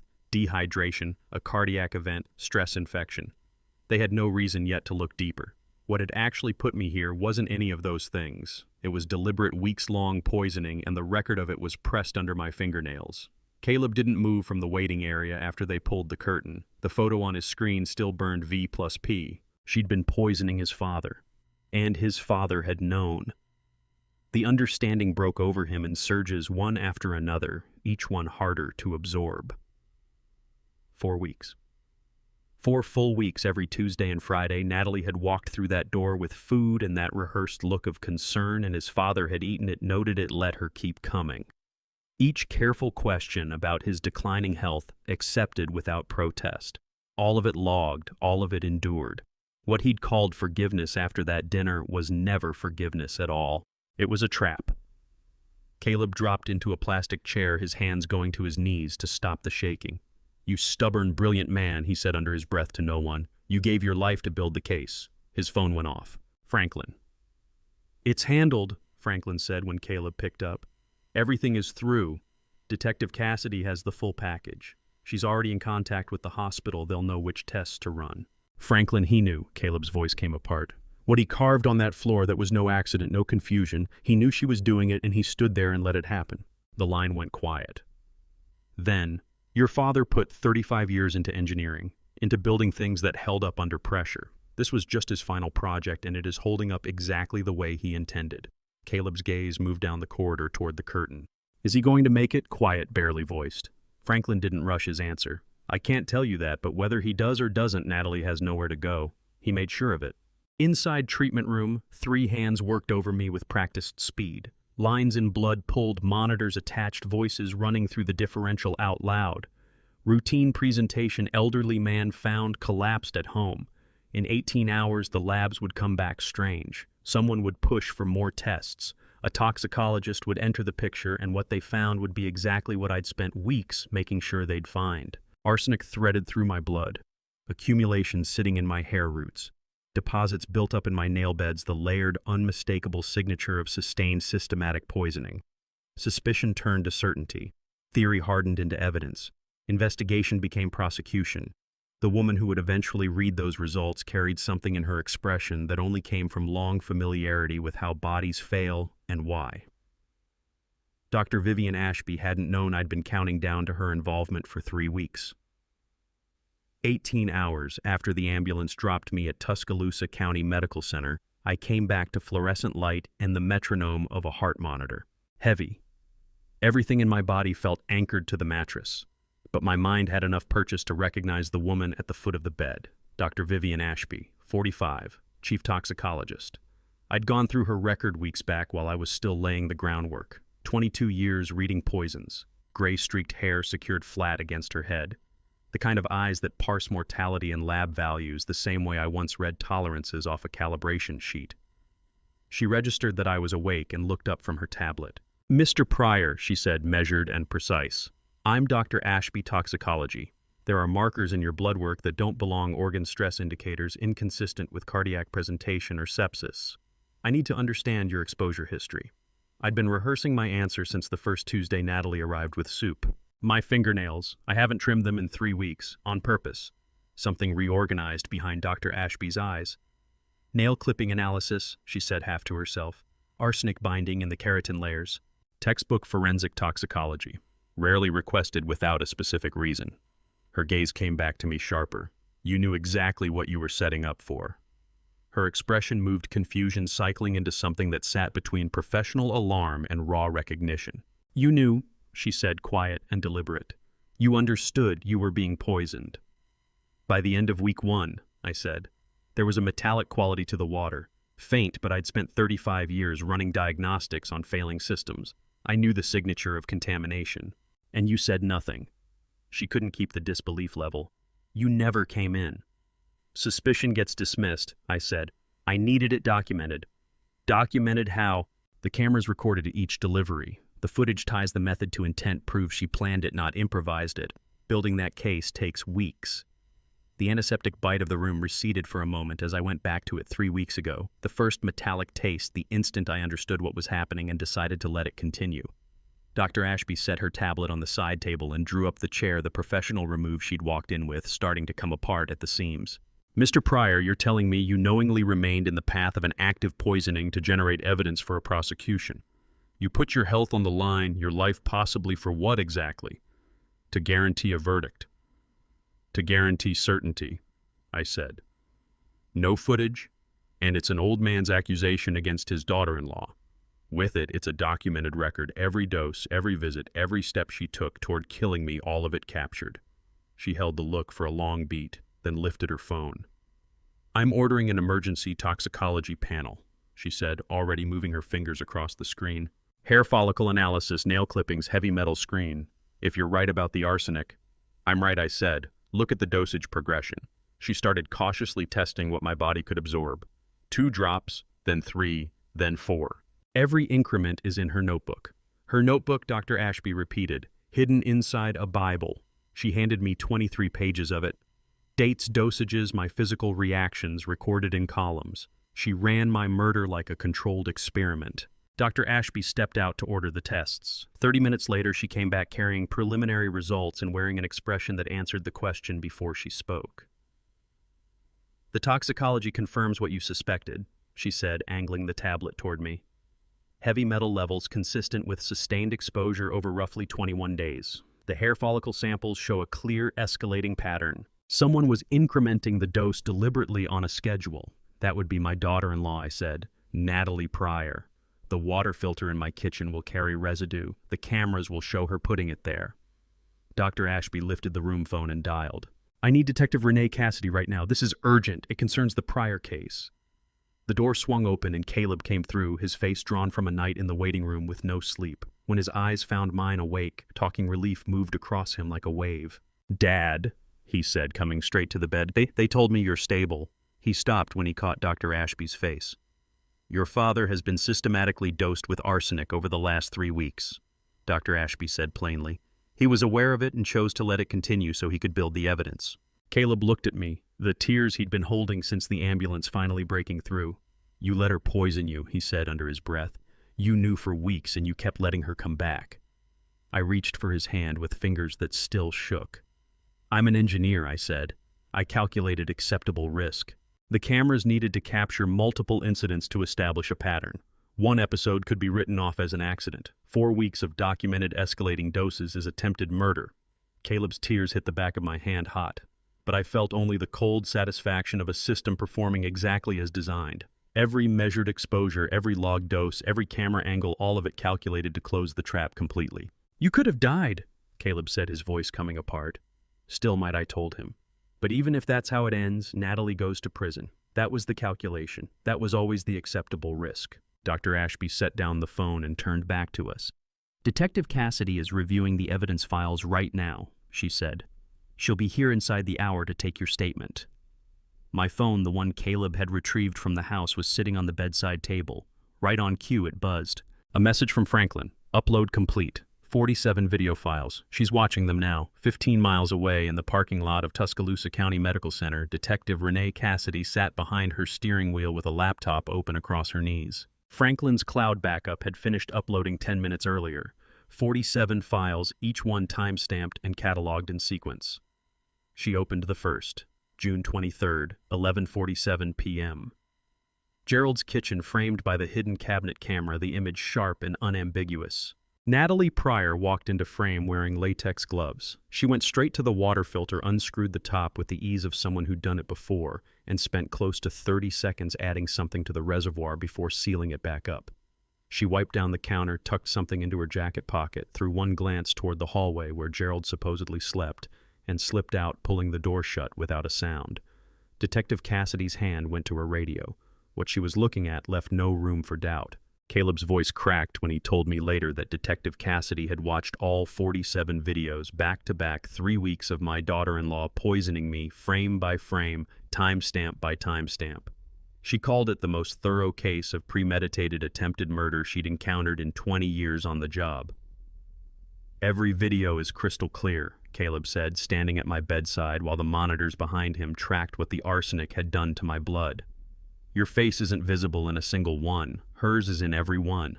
3 weeks I'd absorbed what Natalie was delivering, and now lying in this bed with the toxicology reports confirming acute arsenic poisoning, the system I'd built was doing exactly what it was designed to do. Detective Cassidy had emergency warrants signed and moving. Caleb kept refreshing his phone for updates. "She's at the properties now," he said. "Your place and ours. And our house." The home Caleb had built a life in alongside Natalie, not knowing his wife had been making a careful appointment of it twice a week, Tuesday and Friday, to poison his father. "Put her on speaker," I said, gesturing toward the phone. "I want to hear it." Caleb dialed, and Detective Cassidy's voice came through clean and composed. "Mr. Pryor, I'm outside 312 Magnolia Drive with a search team," she said. "Your evidence gave us the probable cause we needed for immediate entry. We're going in now." Voices in the background, the thud of a door being forced, bootsteps on hardwood. I knew those floors. I'd walked them when Caleb first bought the house 5 years ago. "Kitchen first," Detective Cassidy directed. "Under the sink pantry, anywhere you'd store cleaning products or pest control."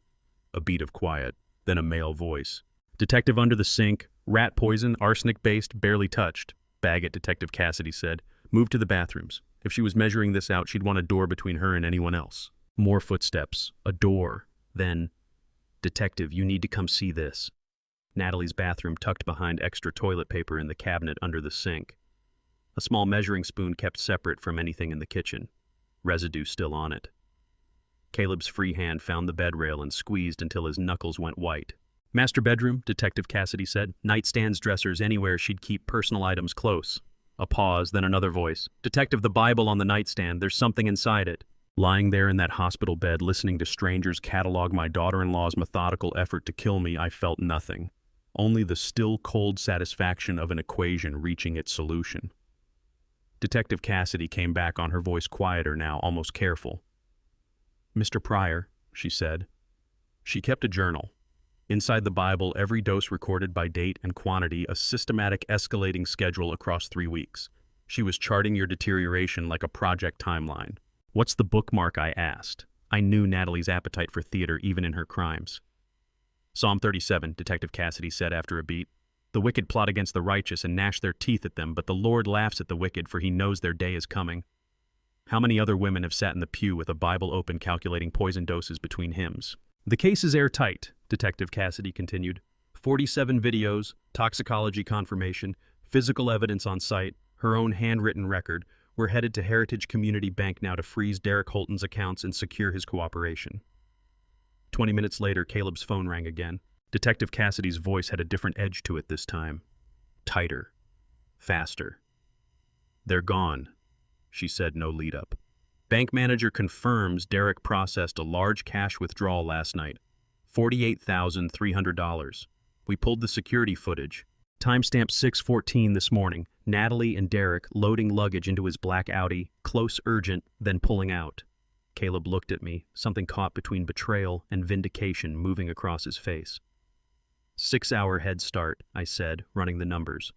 They understood the evidence would surface the moment I went down. We're issuing an APB, Detective Cassidy said, every highway patrol officer in 3 states now watching for Derek Holton's black Audi. But Mr. Pryor, if they pre-planned this exit, they did, I said. GPS tracker. Caleb planted it in Natalie's luggage 2 weeks ago. Can you pull the signal? A pause. Then something shifted in Detective Cassidy's voice. Send me the tracking credentials right now. Caleb opened the GPS app, hands unsteady as he forwarded the login to Detective Cassidy's email. 3 minutes of silence. Then her voice returned, sharpened. Birmingham Shuttlesworth International Airport, she said. The black Audi is in long-term parking. Pulling the flight manifest now. More silence. Keys clicking. Then, 2 one-way tickets purchased this morning. Derek Holton and Natalie Pryor. Flight 1493 to Miami connecting to Grand Cayman Islands. Boarding in 90 minutes, Detective Cassidy said. If they clear security and get on that plane, extradition from the Caymans could take months. Maybe never. I heard her moving a car door engine, catching urgency building in the background. I'm 40 minutes from the airport, she said. Dispatching airport security now. But if they're already past TSA. The suitcase, I said. The tracker. Airport security can pinpoint their location by the signal even on the other side of the checkpoint. On it, Detective Cassidy said, her engine note rising, siren beginning to climb behind her voice. Mr. Pryor, your daughter-in-law spent 3 weeks trying to kill you. She is not getting on a plane to the Caymans with your money. Caleb held my hand, both of us with our ears to the phone, and that siren threading through the speaker between us. Flight boards at gate D14 in 87 minutes, Detective Cassidy said, her voice taut and locked in. I want every security officer in that terminal converging on that signal. No one steps onto that aircraft until I give the clearance. The line dropped hold music while she coordinated with airport security. I looked at Caleb, the tears still drying on his face, the phone shaking in his grip. She's going to make it, I said, though I wasn't sure I believed my own words. She earned it, Caleb whispered. The clock was running. Caleb's phone rang at 8:43, Detective Cassidy's voice pushing through the speaker so I could follow from the bed. We have them on thermal, she said, slightly breathless beneath the sound of sirens. GPS signal puts them at gate D14 security checkpoint Bravo. TSA is holding the line. I let my eyes close. The IV ran cold into my arm, and I felt something I'd refused to allow myself for weeks, hope. Mr. Pryor, Detective Cassidy continued, whatever happens in the next 10 minutes, you need to know you did this. Your evidence, your endurance. This arrest belongs to you. Caleb pressed a hand to my shoulder. The monitors beeped in steady time beside me, counting the beats of a heart that had absorbed 3 weeks of calculated, deliberate poison. Go get them, I said softly. The line stayed open. I heard every word of what followed. Detective Cassidy's footsteps rang through the terminal, quick and certain. Gate D14, this is Detective Renee Cassidy. I am on site with Birmingham Airport Marshal Forces. We have active felony warrants for Natalie Pryor and Derek Holton attempted murder and grand larceny. Intercept them at checkpoint Bravo immediately. A male voice came back, measured and composed. Copy that, Detective. TSA Supervisor Ron Mitchell. We have eyes on 2 individuals matching your description at the metal detector. Female late 20s, black hair. Male mid-20s, brown hair. Both with roller bags. That's them, Detective Cassidy said. Hold position. Caleb's hand bore down harder on my shoulder. I fixed my gaze on the ceiling, seeing nothing, taking in everything. The metal detector sounded. "Ma'am," the TSA supervisor's voice carried through, distant but readable. "I need to inspect your bag. Step aside, please." Natalie's voice edged with panic. "We're going to miss our flight. There's nothing in there but clothes." "Standard procedure, ma'am." "Sir, you as well. Both bags need secondary screening." A zipper. The shift of fabric. Then a pause. "Ma'am," the supervisor said, measured now, "this bag contains approximately $48,000 in bundled cash. I'm going to need you to step into the security office." "That's our money," Natalie snapped. "You're allowed to travel with cash. It's not a crime." "Amounts over $10,000 require declaration. You didn't declare. And these bills—" He paused. "Sequential. This reads like a straight bank withdrawal." Derek's voice came then low and hollow. "Val."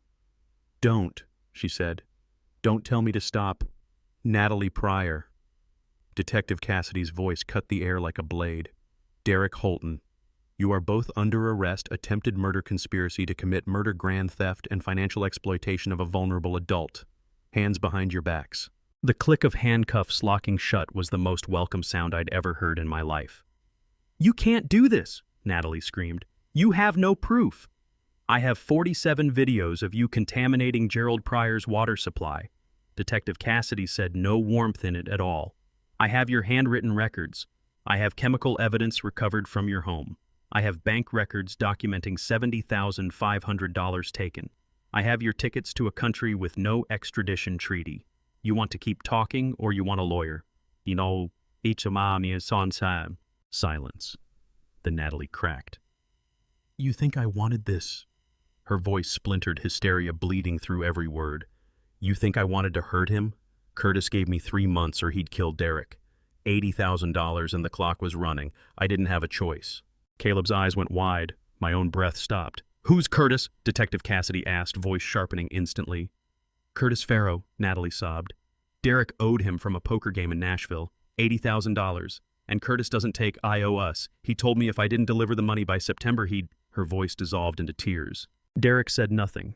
His silence was its own confession. "Ma'am," Detective Cassidy said, "you're telling me there's a third party in this conspiracy." "I didn't conspire," Natalie wailed. "I just needed to save my husband by murdering his father." The words hung there in the air like a verdict already read. Caleb ended the call. The hospital room settled into a stillness that felt enormous after the noise of the terminal. He turned to look at me, his face holding relief and fury in equal measure. "Dad," he said quietly, "it's over." But I was already turning the name over in my mind. Curtis Farrow, $80,000, a poker debt that had nearly put me in the ground. My son thought the story ended with handcuffs at an airport gate. I knew it didn't. The woman who'd spent 3 weeks poisoning my water, draining my accounts, dismantling everything I'd built, she'd been an instrument. Someone else had been playing her. And somewhere in Nashville, the man who'd set all of this in motion was still walking around free. Detective Cassidy called back 20 minutes later. "Mr. Pryor, both suspects are in custody and being transported. We'll need your formal statement once you're medically cleared, but you're safe now. They can't reach you." "Detective," I said, steadying my voice against the fatigue pulling at me. "What about Curtis Farrow?" "We're looking into it," she said, choosing her words carefully. "If Natalie's account holds up, this investigation just expanded considerably." I closed my eyes again. The monitors kept their rhythm. The IV kept dripping.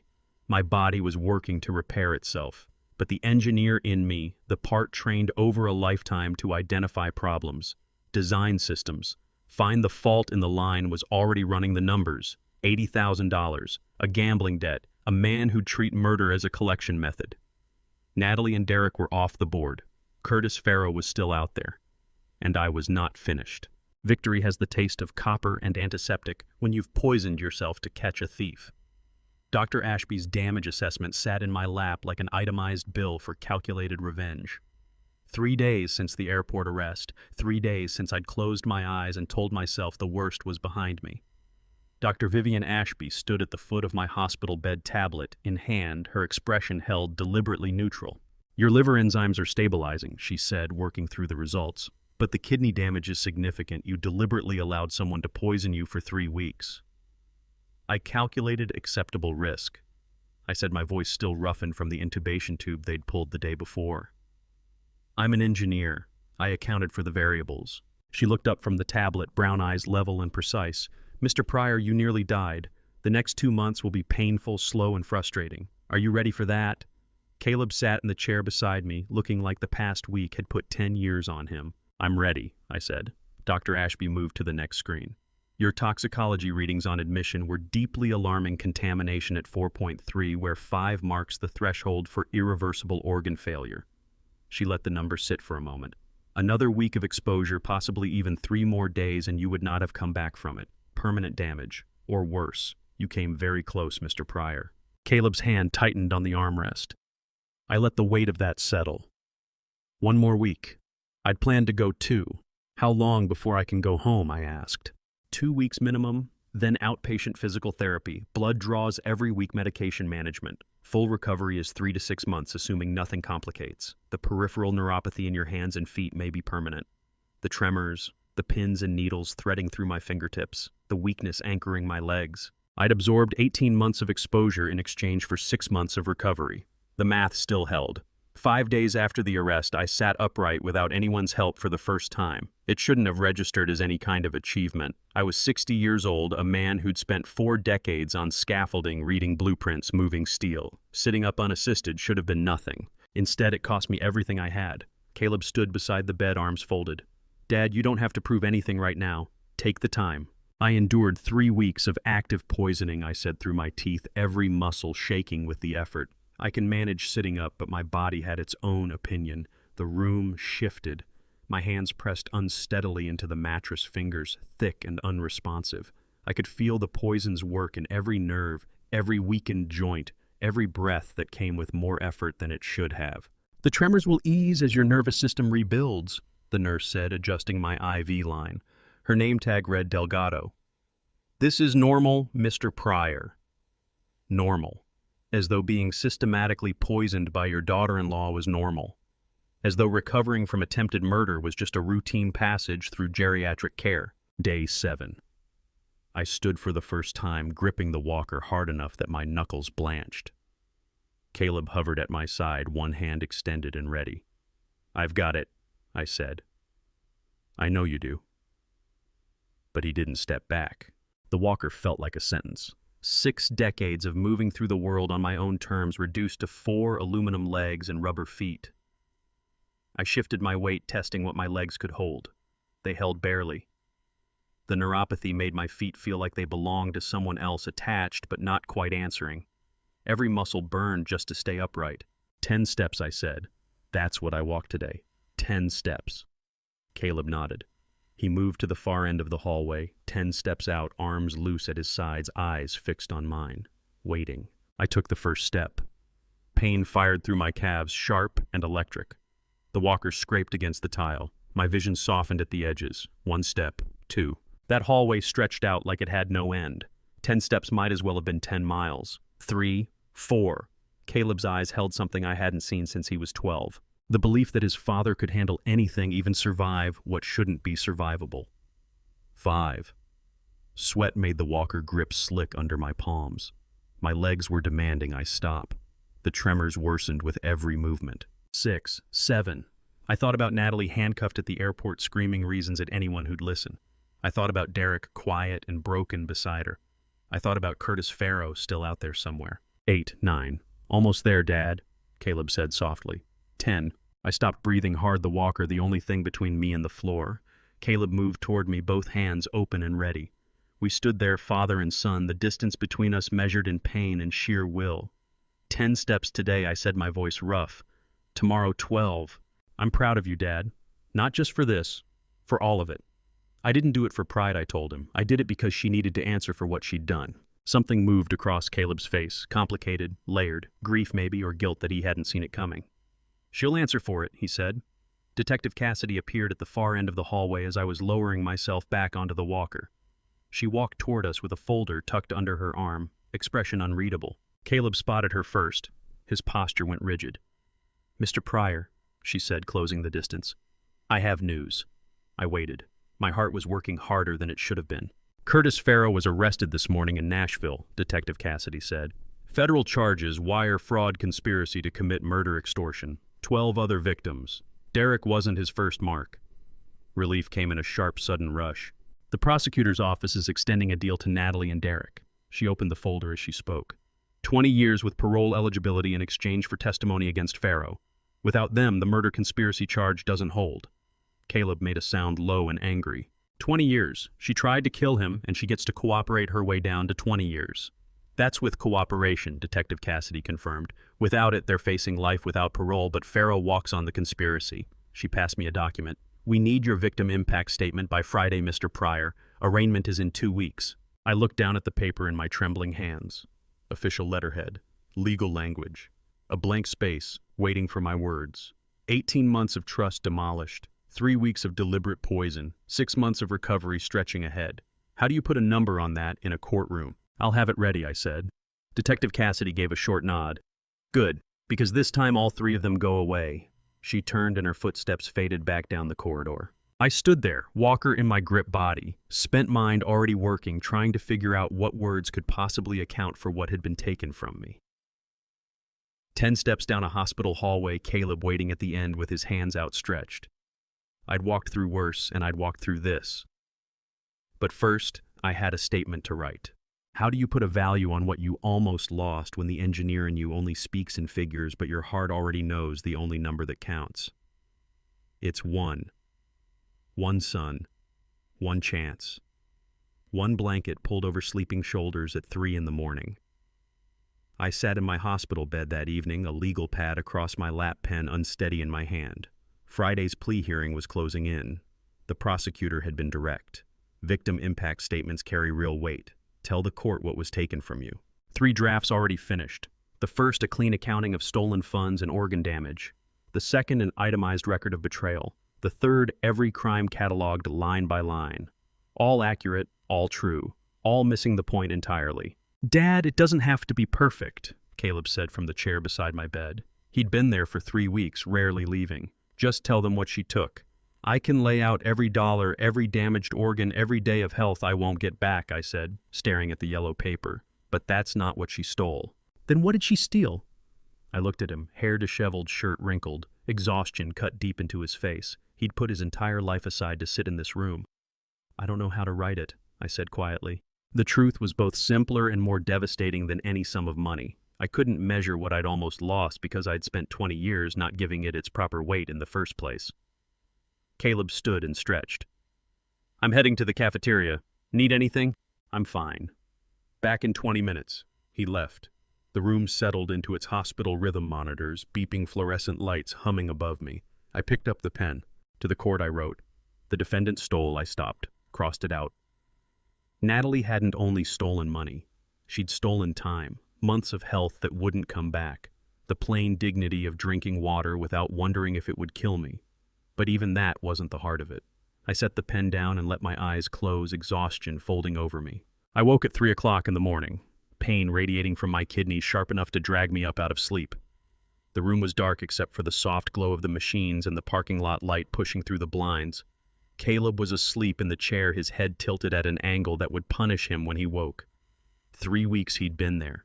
3 weeks away from work, his apartment, everything that was his life. I watched him sleep. The son I'd raised with careful distance, convinced that independence was a form of respect and that giving someone space was the same as loving them. The engineer in me had constructed systems around him, college funds, trust accounts, life insurance, the whole scaffolding of financial provision. But I'd neglected the foundation. 18 months of arsenic poisoning, yes, but I'd been administering a different kind of slow damage for 20 years. Distance. The realization landed like a physical blow. All those years I'd told myself I wasn't a burden. That I handled things alone because I was teaching by example. That I kept to myself out of strength.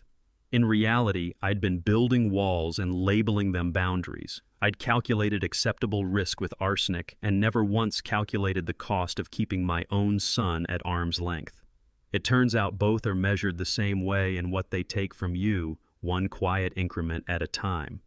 Natalie had tried to kill me for money, but I'd been killing something worth far more through simple neglect, the connection that makes it worth surviving in the first place. And this terrible price, the organ damage, the months ahead, the 3 weeks in this bed had bought me understanding I should have arrived at for free. Caleb shifted in his sleep, uncomfortable. That chair wasn't built for nights. He had a perfectly good bed 20 minutes from here, a life he'd set aside. He was here anyway.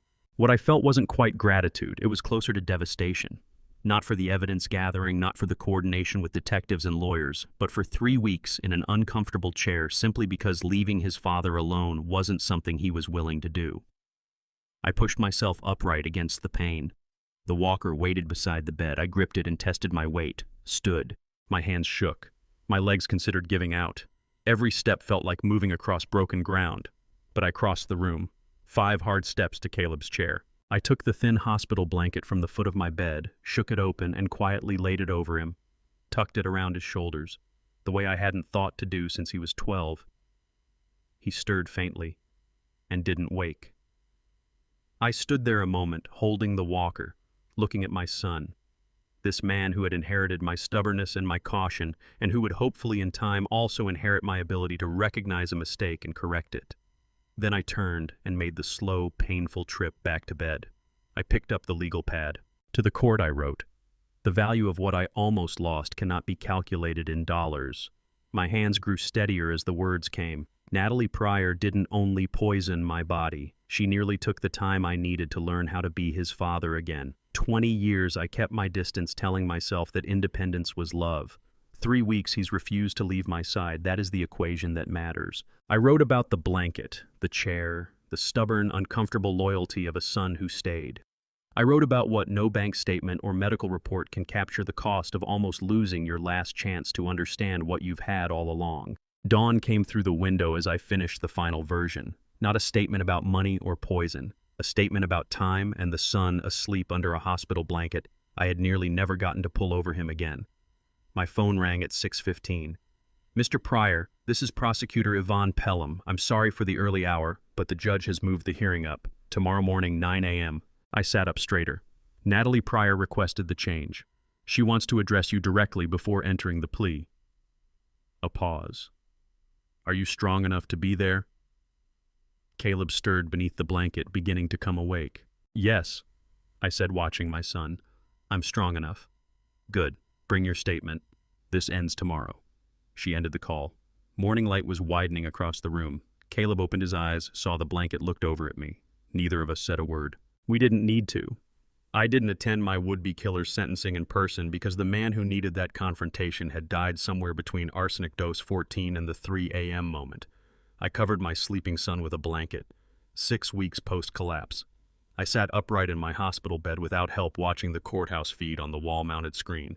Caleb stood to my left, Franklin Oakes to my right. Both had shown up an hour early. Neither was going to let me watch this by myself. "Before it starts," Caleb said, tablet in hand, "you need to see these numbers." He pulled up the Pryor Systems financials. I steadied myself for the damage. She'd taken $48,300 in company cash and tapped our credit line for another $12,000. 3 employees had been temporarily laid off. He moved to the next screen. But 7 major clients expanded their contracts after word got out. They said they want to do business with a company that holds to its principles even when it costs them. Revenue up 12%. "Dad?" Franklin nodded. "Crisis shows what a person is made of. What yours showed turned out to be worth investing in." The screen shifted. The courthouse feed came up live. Judge Carolyn Whitmore presiding, a composed woman in her late 50s, iron gray hair, reading glasses. "All rise," the bailiff called. Natalie entered the frame in an orange jumpsuit, flanked by her defense attorney, hands cuffed, hair pulled back, face drained of color. She looked diminished, smaller than I remembered. 6 weeks ago, I would have needed to be in that room, needed to watch her answer face to face. Now watching through a screen felt right. She was already remote, already past. "I don't need to be sitting in that courtroom," I said quietly. "Justice doesn't require me there anymore." Caleb looked at me and understood. Judge Whitmore moved through her papers. "We are here for the plea and sentencing of Natalie Pryor and Derek Holton. Prosecutor Pelham, proceed." Yvonne Pelham rose, her voice even. "Your Honor, the state recommends acceptance of the plea agreements. The defendants cooperated in the prosecution of Curtis Farrow, who was convicted last week. 12 years, federal facility. I hadn't known Farrow's sentence had come through. 12 years. The man who'd set all of this in motion finally held to account. The defendant, Natalie Pryor, Prosecutor Pelham continued. Kept a journal of poison doses hidden inside her Bible. Methodical, premeditated attempted murder. We have 47 videos documenting her administering arsenic over 3 weeks. Natalie's defense attorney, Trent Colby, stood. Your Honor, my client acted under extreme duress. Curtis Farrow threatened her husband's life. Duress does not justify attempted murder, Counselor. Judge Whitmore said, no softness in it. Particularly not 3 weeks of calculated, documented poisoning. Colby sat down. The defense had no ground left to stand on. Miss Pryor, do you understand the terms of the plea agreement? 22 years parole eligibility after 18. Yes, Your Honor. Do you wish to address the court or your victim prior to sentencing? Silence. Natalie kept her eyes on the floor. Didn't look toward the camera. Couldn't face what she'd done even through a screen. No, Your Honor, she said, barely audible. Judge Whitmore's gavel came down. 22 years, no parole eligibility for 18. Derek Holton's sentencing followed conspiracy and bank fraud, 12 years. He stood without a word, defeated in exactly the same way he'd been at the airport gate. I sat quietly as the feed went dark, struck by something that settled cold and heavy. There were countless other vulnerable people out there facing the same silent threat, with no tools, no technical background, no way to document what was being done to them. Justice served, Franklin said. 22 years is considerable. Franklin drew a folder from his briefcase. Gerald, there's something you ought to look at. 3 cases in the past 6 months, all Tuscaloosa area, all elderly victims, all exploited by family members, all financial abuse, none with sufficient evidence to prosecute. I opened the folder. 3 profiles. Agnes Porter, 72, daughter had drained her retirement funds. Nothing provable. Harold Brennan, 68, nephew had emptied his accounts. Evidence insufficient. Margaret Quinn, 75, a caretaker, had embezzled her savings. Suspected, never charged. 3 files spread across the hospital bed. Franklin had brought me more than documentation. He'd brought me the blueprint for what comes after survival. I used 35 years of engineering to protect myself, I said. Not everyone has that. Caleb leaned in. So we build it for them. Camera systems, account monitoring, pattern recognition. Take what you went through and make it a shield for someone else. The shape of it came into focus. Not just recovering from what had happened, using it to stop it from happening to others. A foundation, I said. Technology-based elder protection, low-cost monitoring, automated alerts, documentation protocols. Franklin smiled. I can connect you with funding sources, grants, donations, corporate partnerships. We've got the technical side covered, Caleb added. I can design the architecture. Pryor Systems can produce the hardware at cost. The hospital room changed in that moment. It stopped being a place of recovery and became a room where something was being built. Caleb went to the whiteboard and started sketching system diagrams. Franklin made notes about legal structures. I watched them work and felt something I hadn't felt in a long time. Purpose that had nothing to do with money. Natalie had tried to kill me for a payout. Instead, she'd handed me a reason to build something that mattered. Franklin gathered his files. I'll have the full case documentation by next week. These 3 families are waiting on someone. Caleb kept working the whiteboard, filling up with network architecture. I turned to the window. A Tuscaloosa sunset spread orange and purple across the sky. 6 weeks ago, I'd wondered if I'd see another one. Now I was planning what to do with however many remained.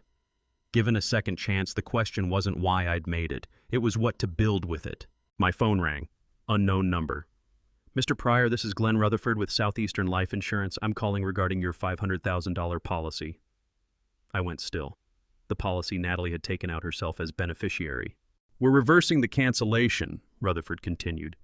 Your case has established legal precedent. Attempted murder voids a beneficiary's claim. The policy is yours, Mr. Pryor. If you're building what I'm hearing you're building, consider it poetic justice. I looked at Caleb, still at the whiteboard. I looked at the 3 victim files on the bed. I looked at the last of the light outside. Yes, I said. I want it. The money earmarked to pay out on my death would now be used to protect others from theirs.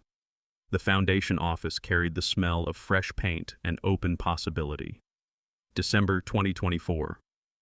6 months after the arsenic nearly finished me, I stood behind a podium in a rented community room, 37 folding chairs, a borrowed microphone, and the life insurance money that was supposed to reward my murder, now recast as seed funding to protect strangers. Caleb adjusted the stand. 5 minutes, Dad. Ready, I said. I didn't lay out the whole story that night. The people in those chairs had seen enough hardship of their own.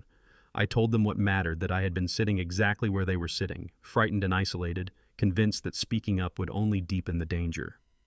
Silence protects predators, I said. Evidence protects families. 3 people found me afterward. Dorothy Richardson, 74, whose grandson was skimming small amounts from her accounts. She couldn't prove it and was already rationing her medications.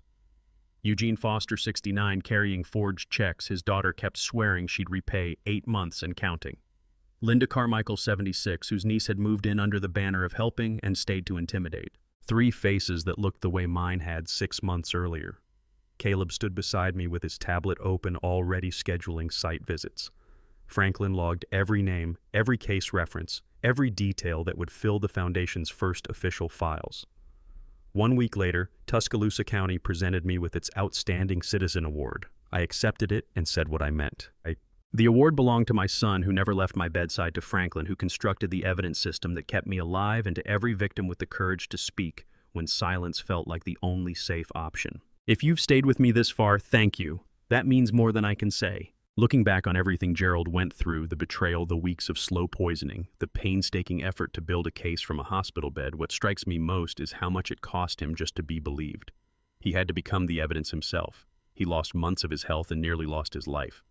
But I believe God doesn't waste that kind of suffering. The Lord's timing placed the right people, Franklin, Caleb, Detective Cassidy, exactly where they needed to be, and what was meant to bury Gerald ended up exposing everything instead. These are the lessons I carry from his story. Document everything. When something feels wrong, don't wait for someone to believe you. Create the record that makes the truth undeniable. If someone you trust has access to your finances, verify the details yourself.